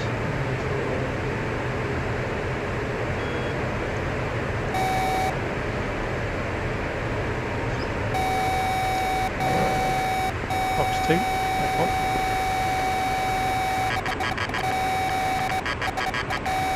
He's playing. Going back in. Got him.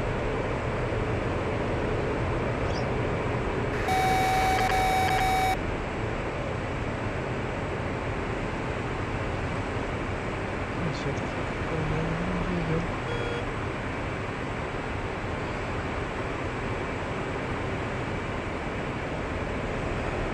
Who's that there?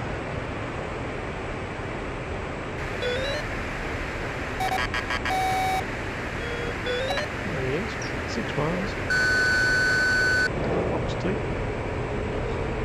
What 9X? Get him.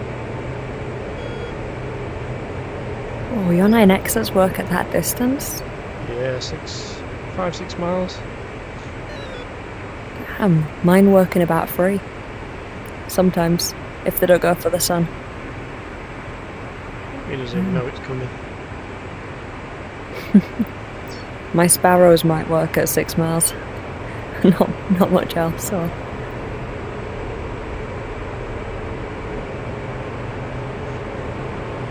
I think it missed that one. Just run out of steam.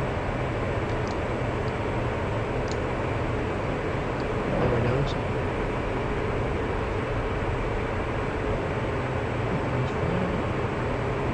4 miles. Fox 3, 4 miles, F1. Got it.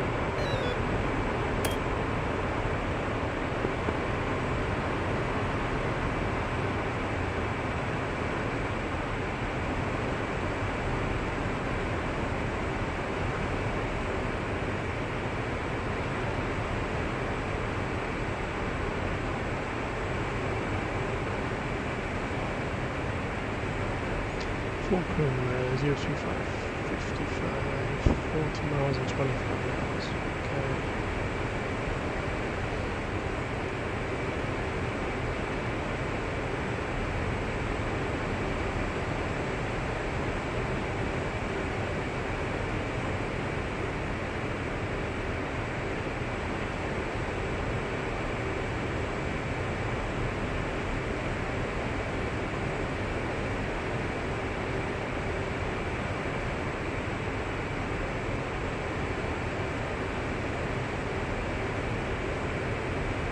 I'm just airborne.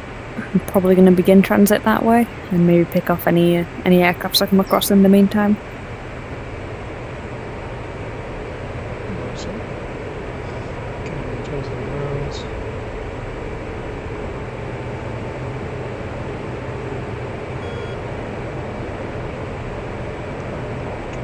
Let's go cold.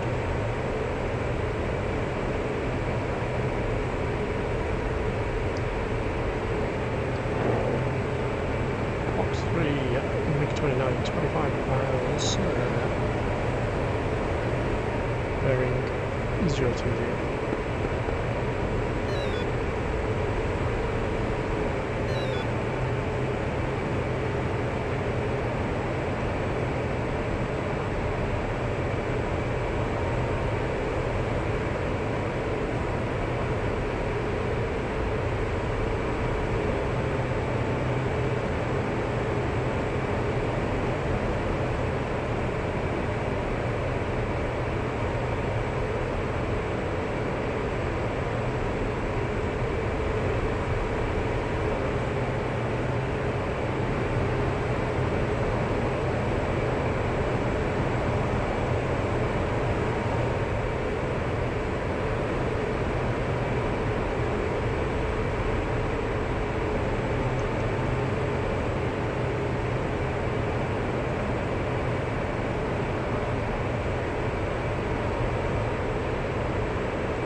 Did that.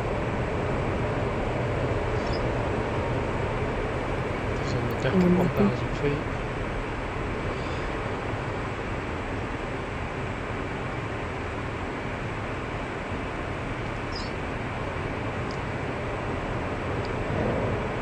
Box 3, Vic-29, 22 miles.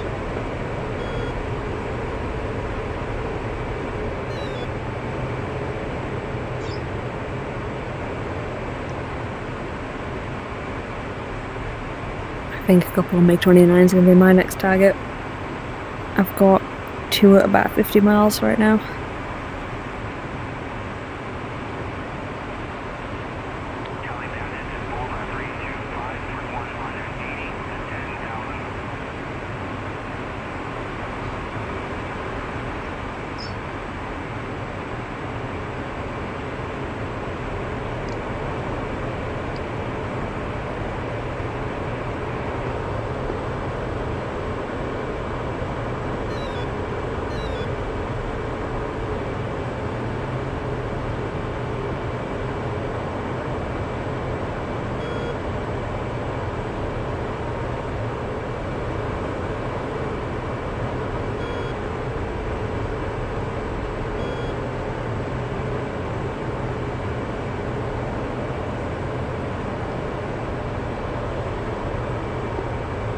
Fox 3's couple of MiG-29s.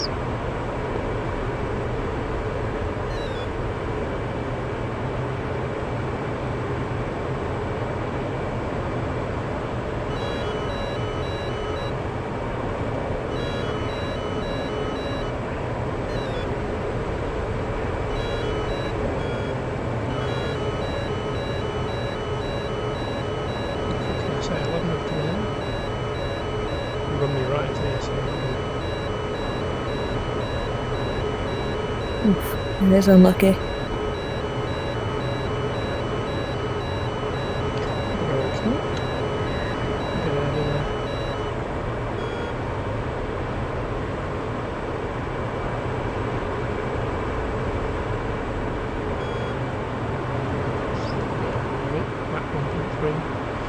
Right, switch back to air to green, now run them away. 22s.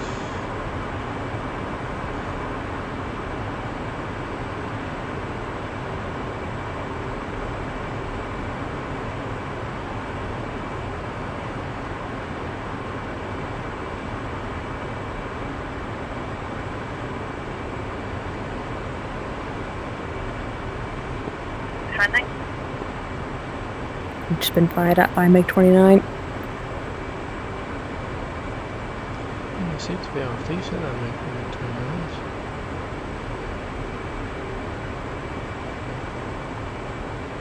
Where's that one that was smoking? There it is. I think these evaded both my Phoenixes.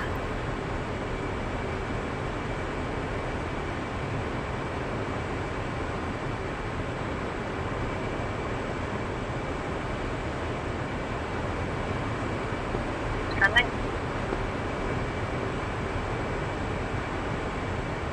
Now I've got a second missile after me. It's not like a place to be trapped. Between two MiG-29s.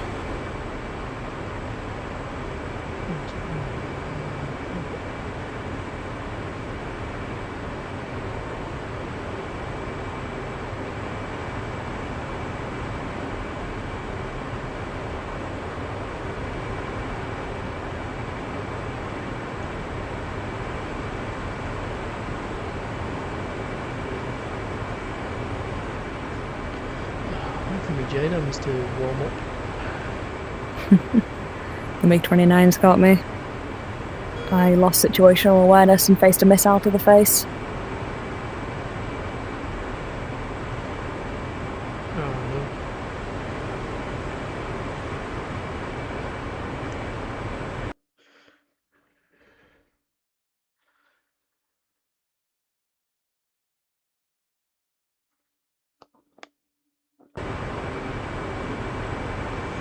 Come on, 15 seconds.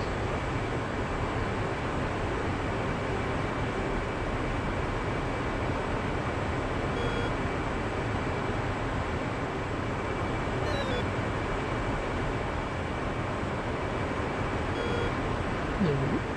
It's getting...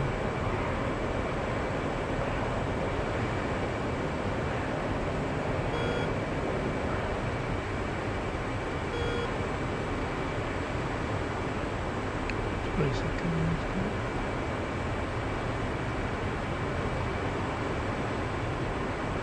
4, 3, 2, 1. In the zone. Let's make sure it's anyway. That should be for everything.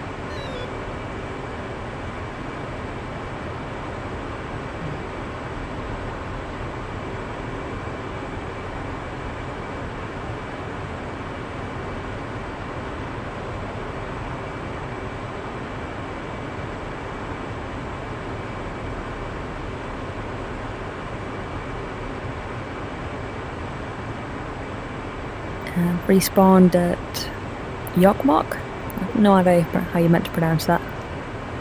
But it's about like a good halfway point.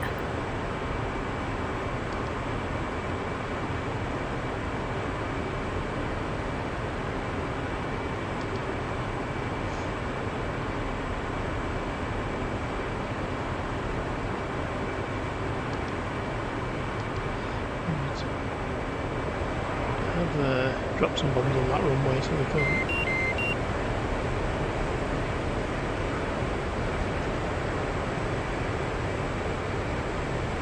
Nice. It's a good plan.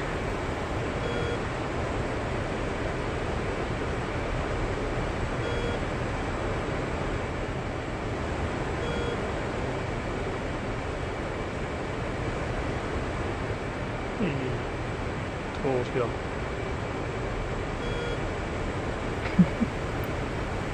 Nice. I'm watching shorts on final right now. It's still saying it's bloody, it's not takeover. It's not on neutral.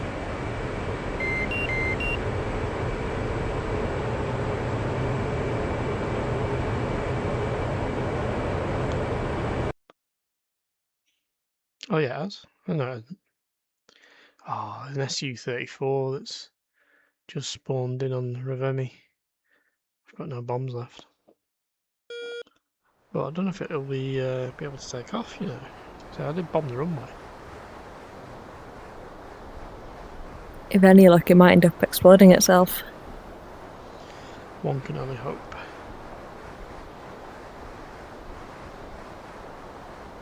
I can't see it. Oh, there we go, totally destroyed now. Must have set on fire.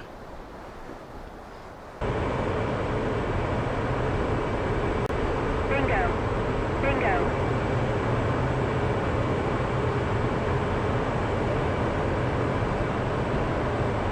Oh, man, there's a...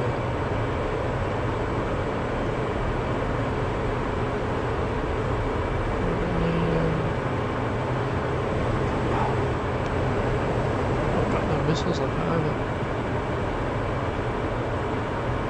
Got a fresh target around. Yeah, there's an MI8 below me, but I can try and kill him actually. Oh, I've got something. I've got guns. Or do I just land? And not get greedy. Yeah, I won't get greedy. Need some points. Points. Make prizes.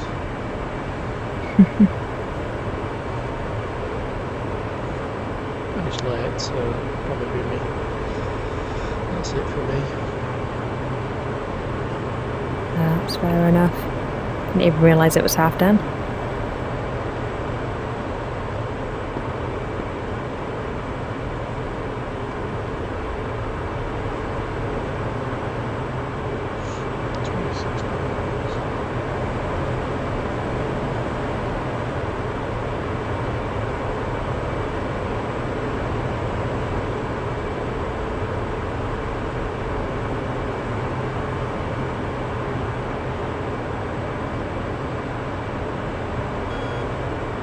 Bingo.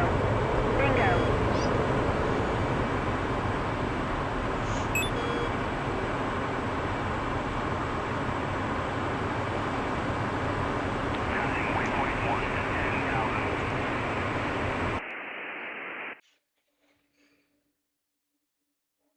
Oh, there's a missile out on it. Oh, that's from Tavola. That's good. Patriot system there. So Fuel let's do low. it. Fuel low. Yeah, it's Bingo. down. It was a habit. Bingo. Right.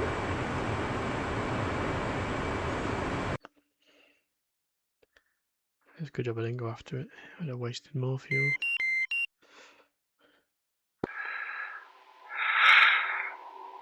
Shots to stick. You're at Jockbog. Over. Oh, you're at Jockbog. Yeah.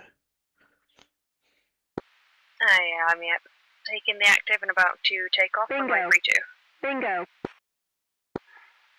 Copy that. I've just landed and refueling. Over.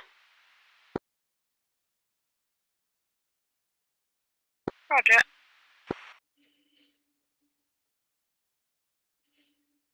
Taking off runway 3-2. Copy that.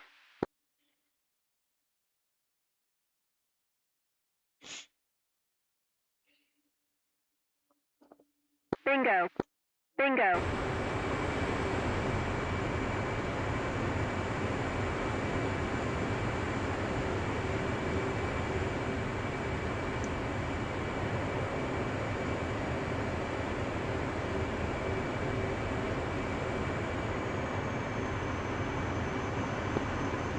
eyes on you, and very nice too. Nice takeoff, nice flyby. Over. Thank you very much. I saw you in the hangar there. Altitude. Altitude.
I'm going to see if I can move that carrier further to the north so we can do some carry ops on another night.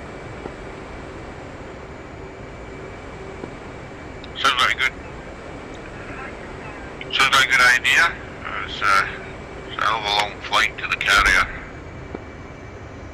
Yeah, if I can get it further north, then we can attack the rest of it on the east side.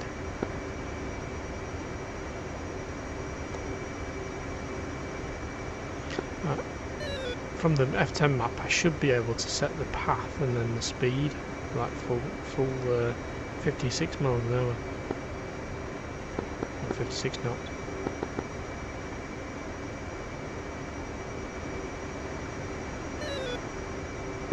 Yeah, if you could get it north of Kirkenes resupply, that would be quite good.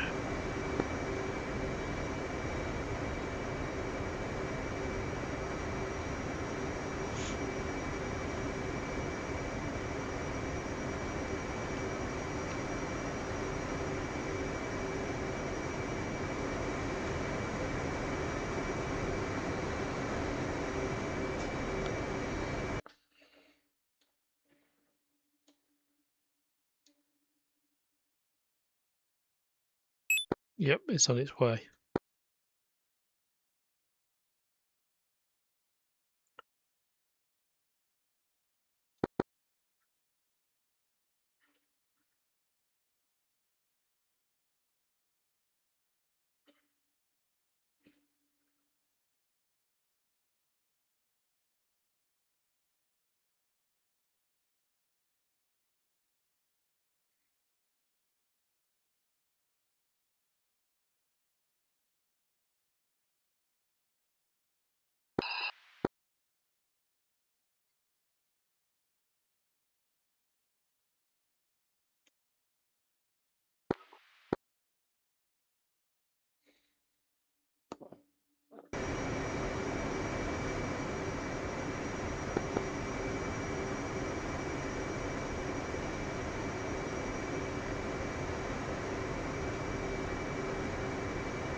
Request refueling. Request rearming. Copy.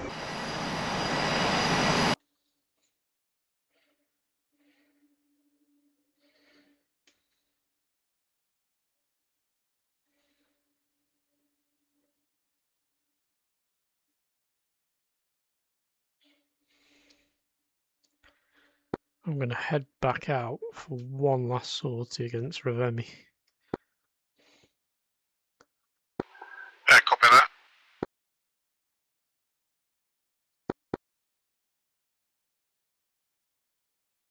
I'll be airborne for extra cap in the area. That'd be nice. Yeah, there's some MiG-29s loitering. Roger. I'll head that way.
Refueling complete.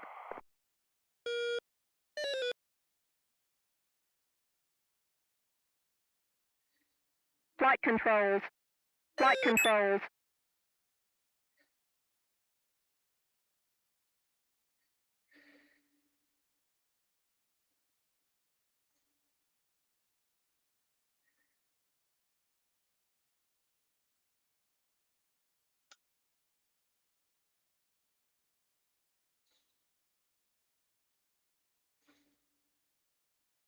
Rearming complete.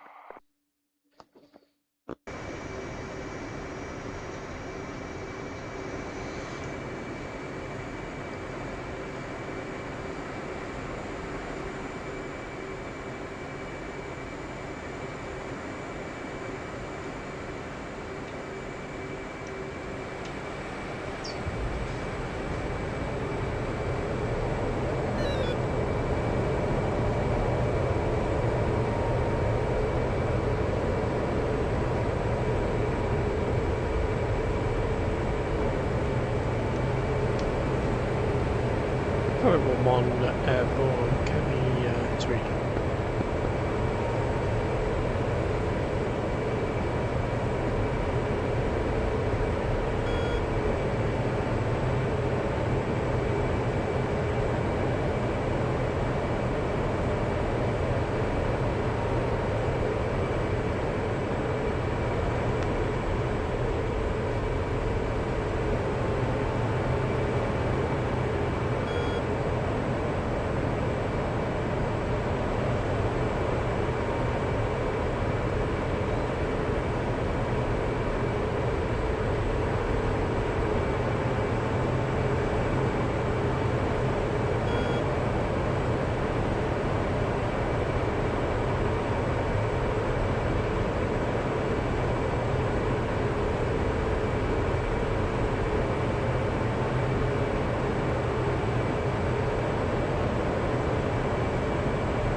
Who were you after?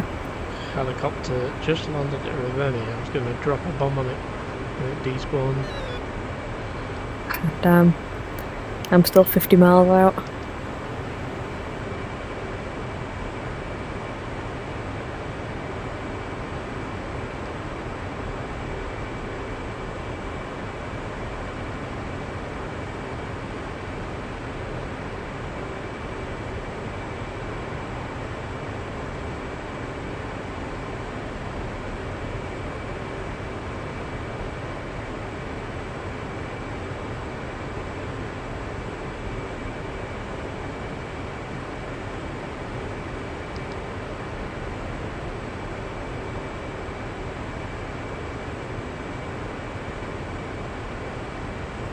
Oh yeah, before I forget, if you don't mind, I might tick yes to the mission on Sunday, but I'm not sure I'll be able to make it. It depends on traffic and what time I get back from the air show, I'm afraid.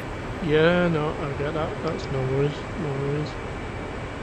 I think Tarfu's a tentative as well, because he's the same. Getting back. And you might be knacking anyway by the time you get back.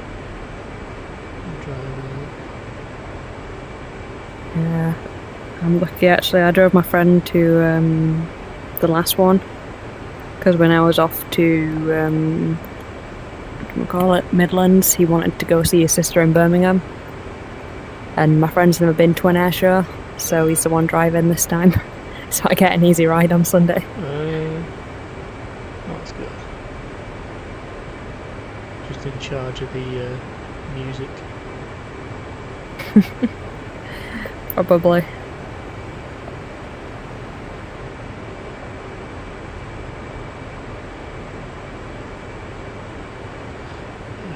think I've got everything now.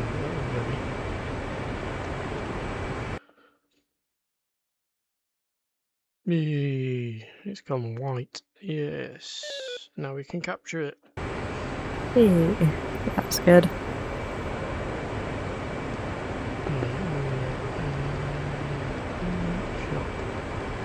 Capture.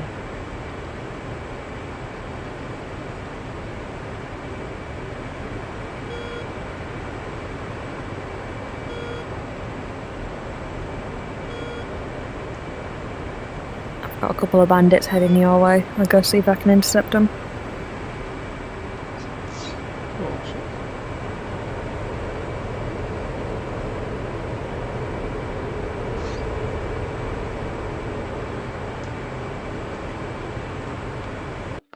Where am I near? Yeah, I don't know if I can get as close to 29. That's an SA-10 at 29. Oh, I can drop some bombs on those BTRs on the way back. Over this way.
Looks like that bear I was after are turning cold, so I'll just hold cap around this area for a while.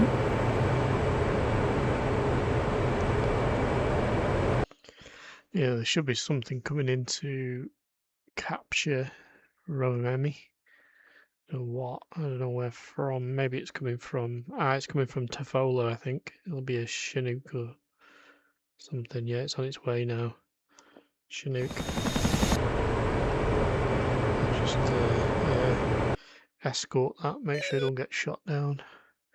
And then we'll have Rovemi. Then we can all spawn from there. Yeah, that'll be good. And no worries, I'll keep an eye out. And hopefully, if that if the carrier moves, we can start looking at the there's a Moscovite and other stuff over that way. Do some anti-ship.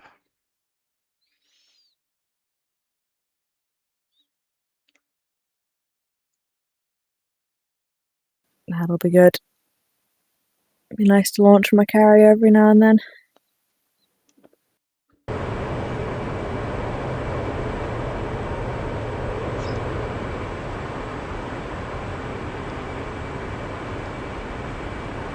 It's odd because there's quite a lot of servers where there are carriers, but the WAD just ends up going too far inland. Yeah. I mean, KOLA's a bit like that. It's surrounded by water, but everything's, like you say, inland, isn't it? Yeah. It's a nice map though, I don't find this map enough. Yeah, I think this side of the map, when it's to the west, it's got some more mountains. It seems, but over the east side, it's a bit crap. It's just by geography, I think. By its nature, it's just a bit flat. Yep. To be fair, one of my favourite things about this map is that Russian base up north, and it's actually got a few subs modelled in. Yeah, yeah.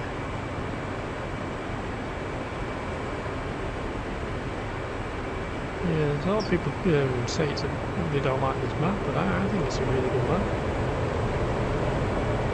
Yeah. I enjoy it just for the fact I don't think we get many like maps where it is sort of designed for it to be more wintry. And obviously we've got Caucasus, but KOLA's a different atmosphere. Stuff like Bodo on the west and Andoya, it's all really mountainous area. Barbados. It is quite cool. I did a few missions like low. I might do one actually. So we do a low level cutting through the mountains. Although we did one the other week, didn't we? Oh yeah. I think that was on KOLA as well. Yeah. Maybe not though. Caucasus this week, down pilot, Caesar mission. I've got another Caesar mission on Afghanistan, which is a good one. That's have you got Afghan map? I haven't, unfortunately. There's another good map there. It's quite mountainous. Ooh, I might have to give it a shot. Have they released the other side of it? Because I remember at one point they'd only got one side. Reports are saying, people are saying tomorrow is going to be an update to Afghan and Iraq maps. That's what they reckon, and the F100 Sabre will be released. Ooh, I might be willing to get it in that case. Although my bank account's probably looking a bit poor because I'm going to end up getting the F100, the F40. Yeah, tell me about it. I know what it's like. That's short, so I keep talking to him about stuff and then he ends up buying it. I put a pre-order in for that Wing force feedback stick, and I was speaking to Shorts about it, and he's like, I might do it. I need to investigate a bit more into it. But you'll end up buying it. Yeah, guarantee. I managed to cut myself short just with the X56. I did have a standard Thrustmaster Hotus 1, I think it is, and the rudder pedals. Yeah. But the pedals broke, so now I'm just on X56, and I've decided, right, that's it. Because I upgraded my PC last year. I had the X56, and then I moved to the Warthog, Thrustmaster Warthog, and then I buy everything second hand. I don't buy it brand new. eBay. And then I bought the Winming Orion 2 stick and throttle. I got a really good deal on that. I paid 250 quid for the Orion base, stick and throttle. Yeah, that's really good. I don't think he wanted to sell it at that, but it was just eBay.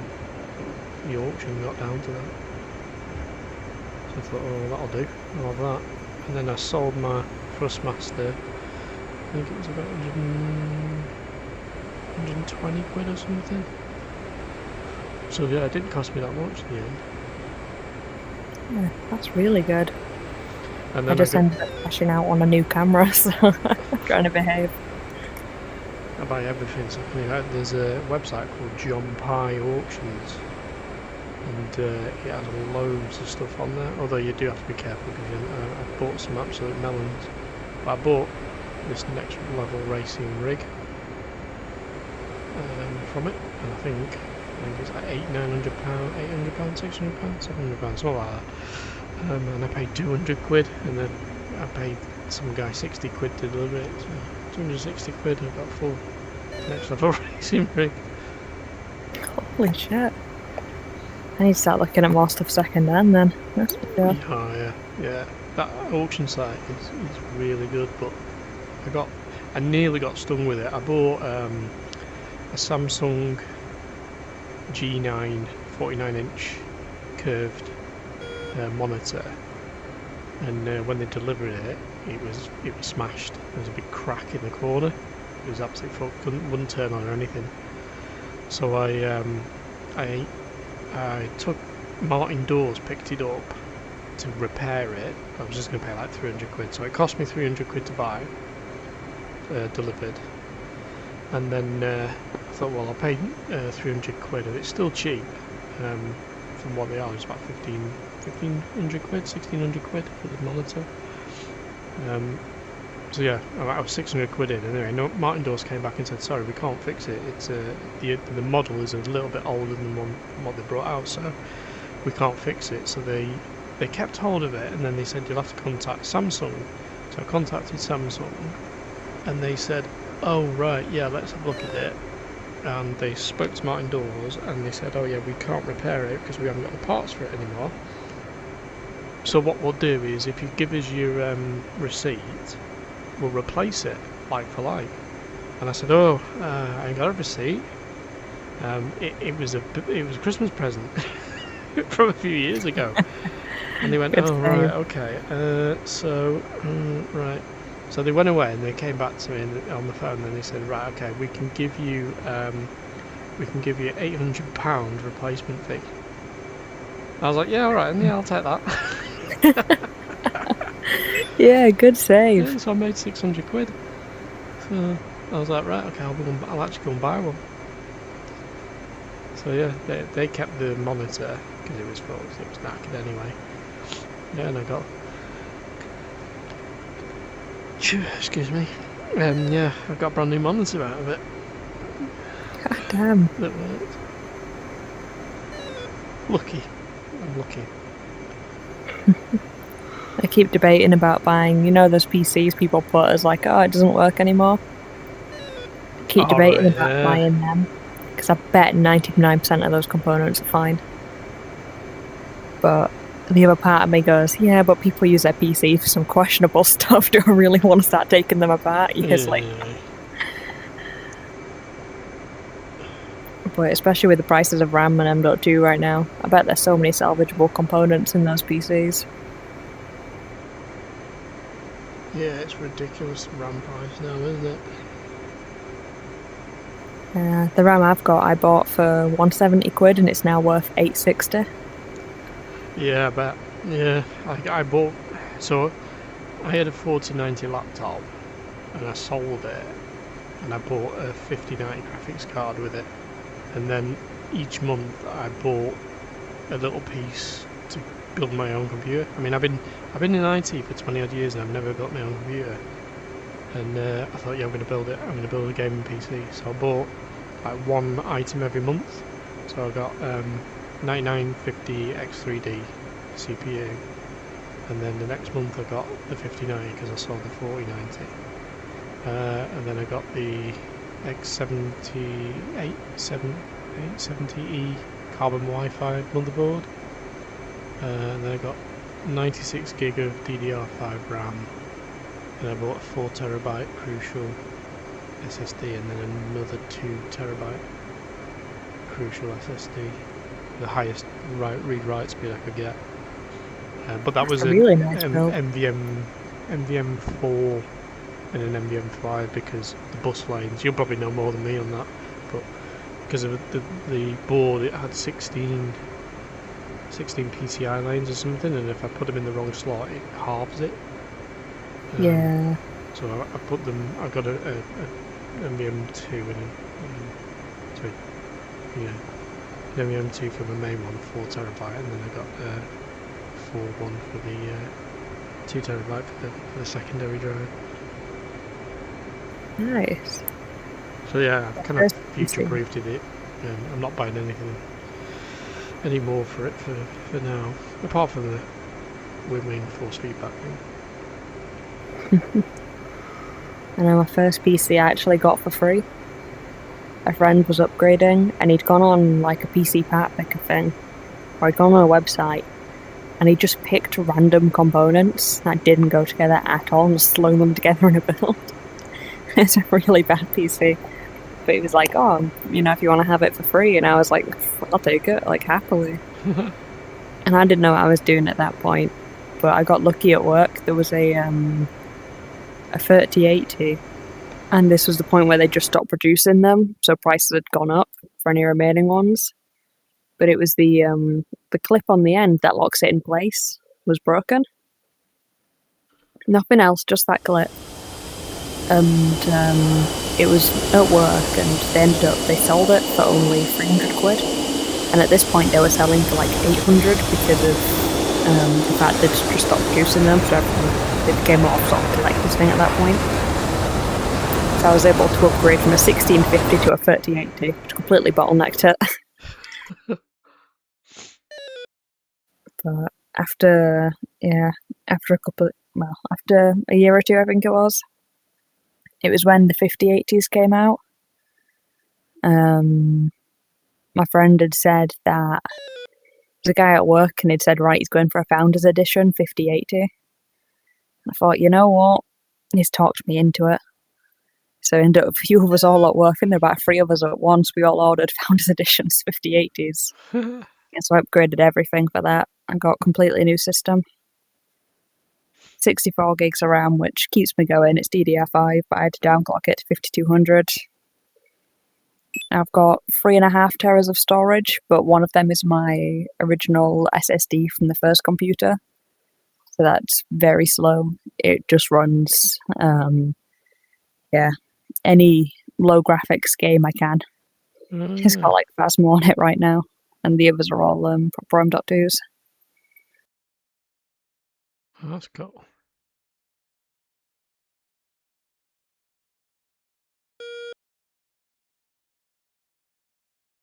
Bit of a thrown together build, but it runs DCS in VR, and that's really the most I'm going to ask it.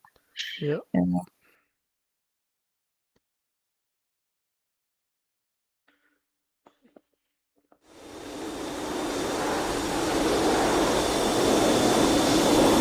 Some Strike Eagle that is set to go to a memory component.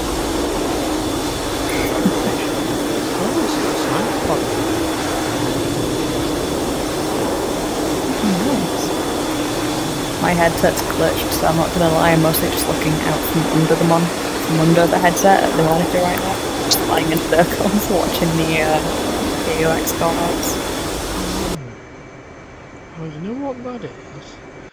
The guy who builds Foothold, Leaker, he messaged me on YouTube and said, "What's the bomb table for the missile for the AGM-88? What's the name?" And I'll include it in the Foothold files. So I think he's added my mod for the sniper pod for the F-15 Strike Eagle because it replaces the it replaces the lantern. The way that I've done it is that it just replaces a 3D model, so it looks like the same. But really, the internals is a lantern, and it does look cool on it, but it doesn't work like the sniper, unfortunately. So he's going to put the AGM-88 on it, which is like the harm. It's a seed missile, but you can't pre-brief it. You can only TOO it. But it's absolute beast. You can fire it. It flies at Mach 4. Got 2 stages. The ramjet. It burns and then it fires a ramjet near the target. Crazy missile.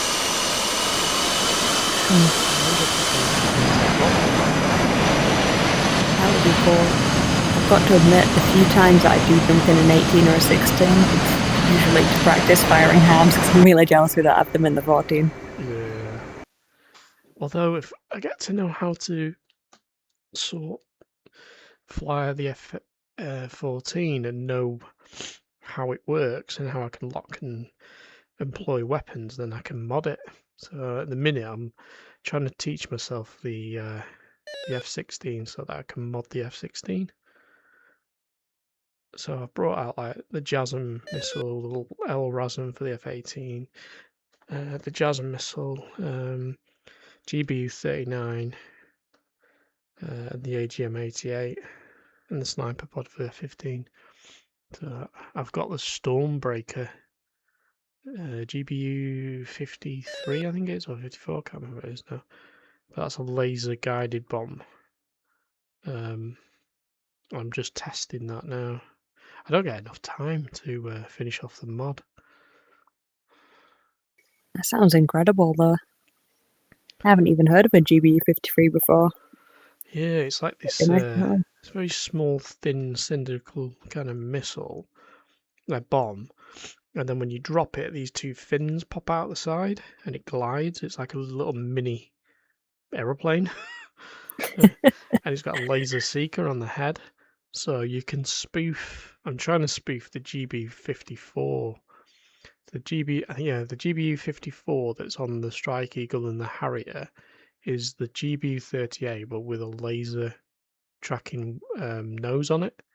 So you get the best of both worlds. You can GPS coordinate it, so you can add GPS coordinates to it, and you can fire the laser. So if you're in a mission and you go, oh shit, there's something moving, I can't hit it with a GBU-38 because it's GPS. With the GBU-54, you got best of both worlds because you can hit static targets, and if you need to, you can turn it into a moving, a paveway, a GBU-12. So, but the Stormbreaker glides, so you can fire that further away and do the same thing. Oh, that is good. Yeah. It's one thing that does bring me to more modern aircraft is literally just static down capability. Some epic stuff nowadays.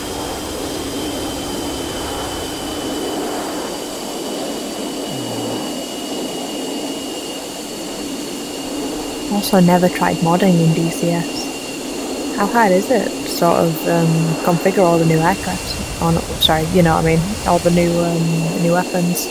Yeah, I mean, the way that I've done it is, I grabbed the missiles out of Current Hills packs.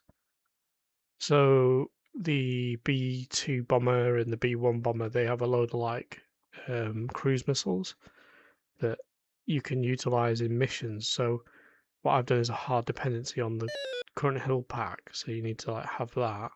Then you can utilize those missiles and drop them onto onto most aircraft, but you're limited in what you can do and the way that it interacts because the weapon tables within the aircraft, it's what we call the CLSID, only know about the missiles that and the bombs that are set because it's all built in C++, so it's in the what we call the DLL, the dynamic link library, and I can't get into that because it's Really, it's a binary file. It's compiled and built and runs in, obfuscated into the aircraft itself, into ED. But the Lua files that interact with the aircraft, you can manipulate and alter, and that's what I've done is when it thinks it's a GBU54, it's not. I've swapped the 3D model for a GBU Stormbreaker 53, I think it is, something like that, Stormbreaker. So it still thinks it's a bomb that you drop in of a certain kind, but you also have parameters that you can set for that bomb to tweak it to do other things. So, for instance, the harpoon, for instance, the LRASM is a bigger, it's like a coffin, it's a black thing that hangs off the wing. So you change the weight of the missile. You can change that it has 2 different burn stages, and then you can set the warhead strength, how far it glides and how far it picks up and searches the target. So those are readily available, but you need to have the missile have those parameters in the first place to be able to spoof it. So it's difficult. It is difficult, but once you get like one kind of template to do it, you can copy it over and over. That's good.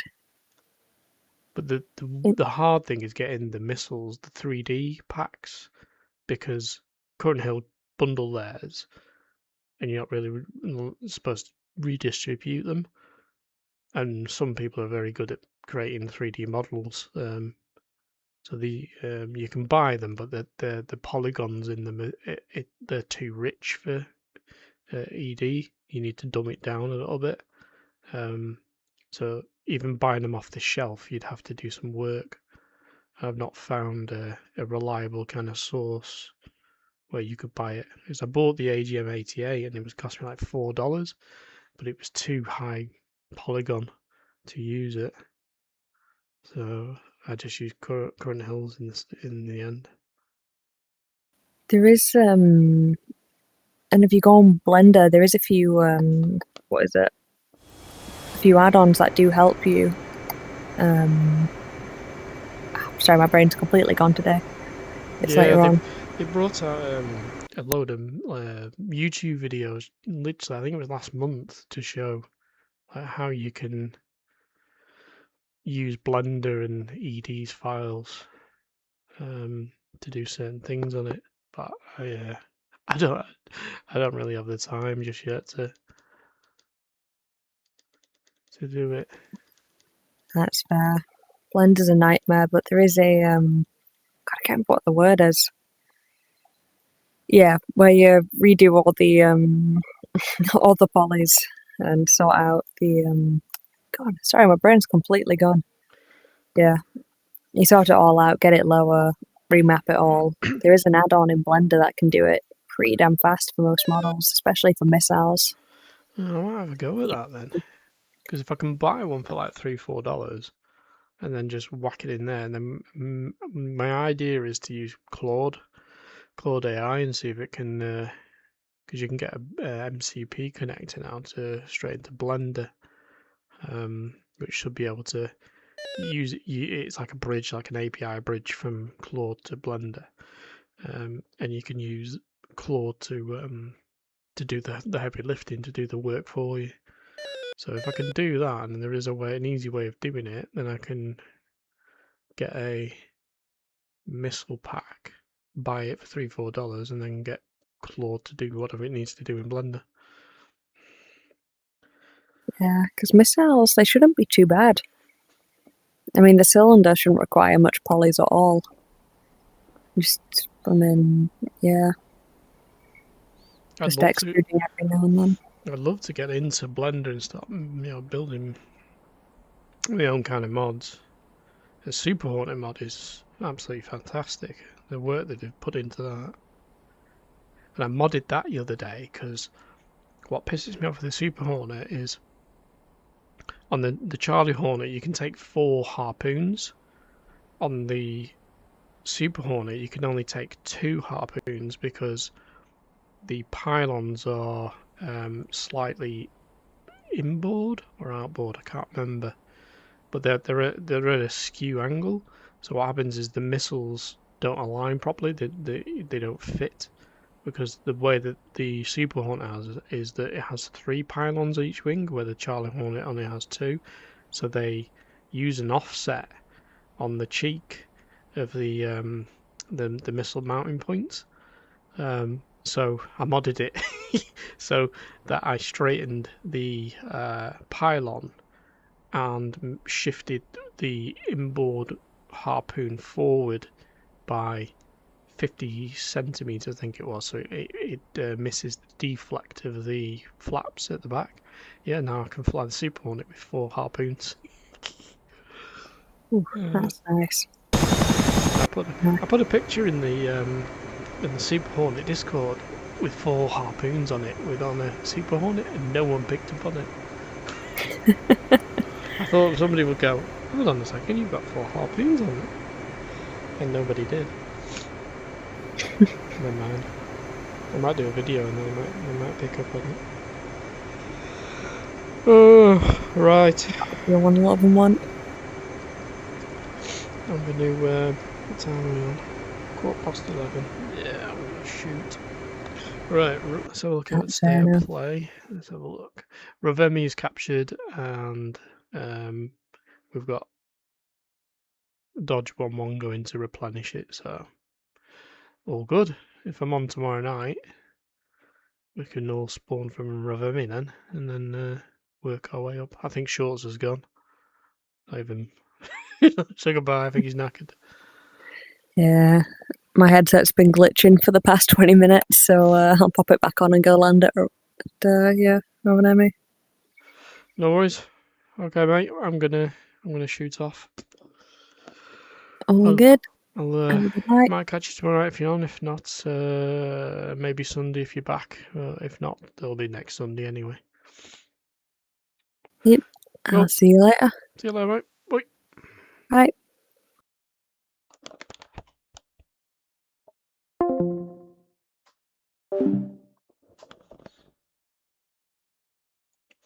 Right, guys, that's me for tonight. Thanks for watching. Thanks for the follows and the subscribes. Appreciate it. Might be back on tomorrow night. Yeah, take care. See you soon.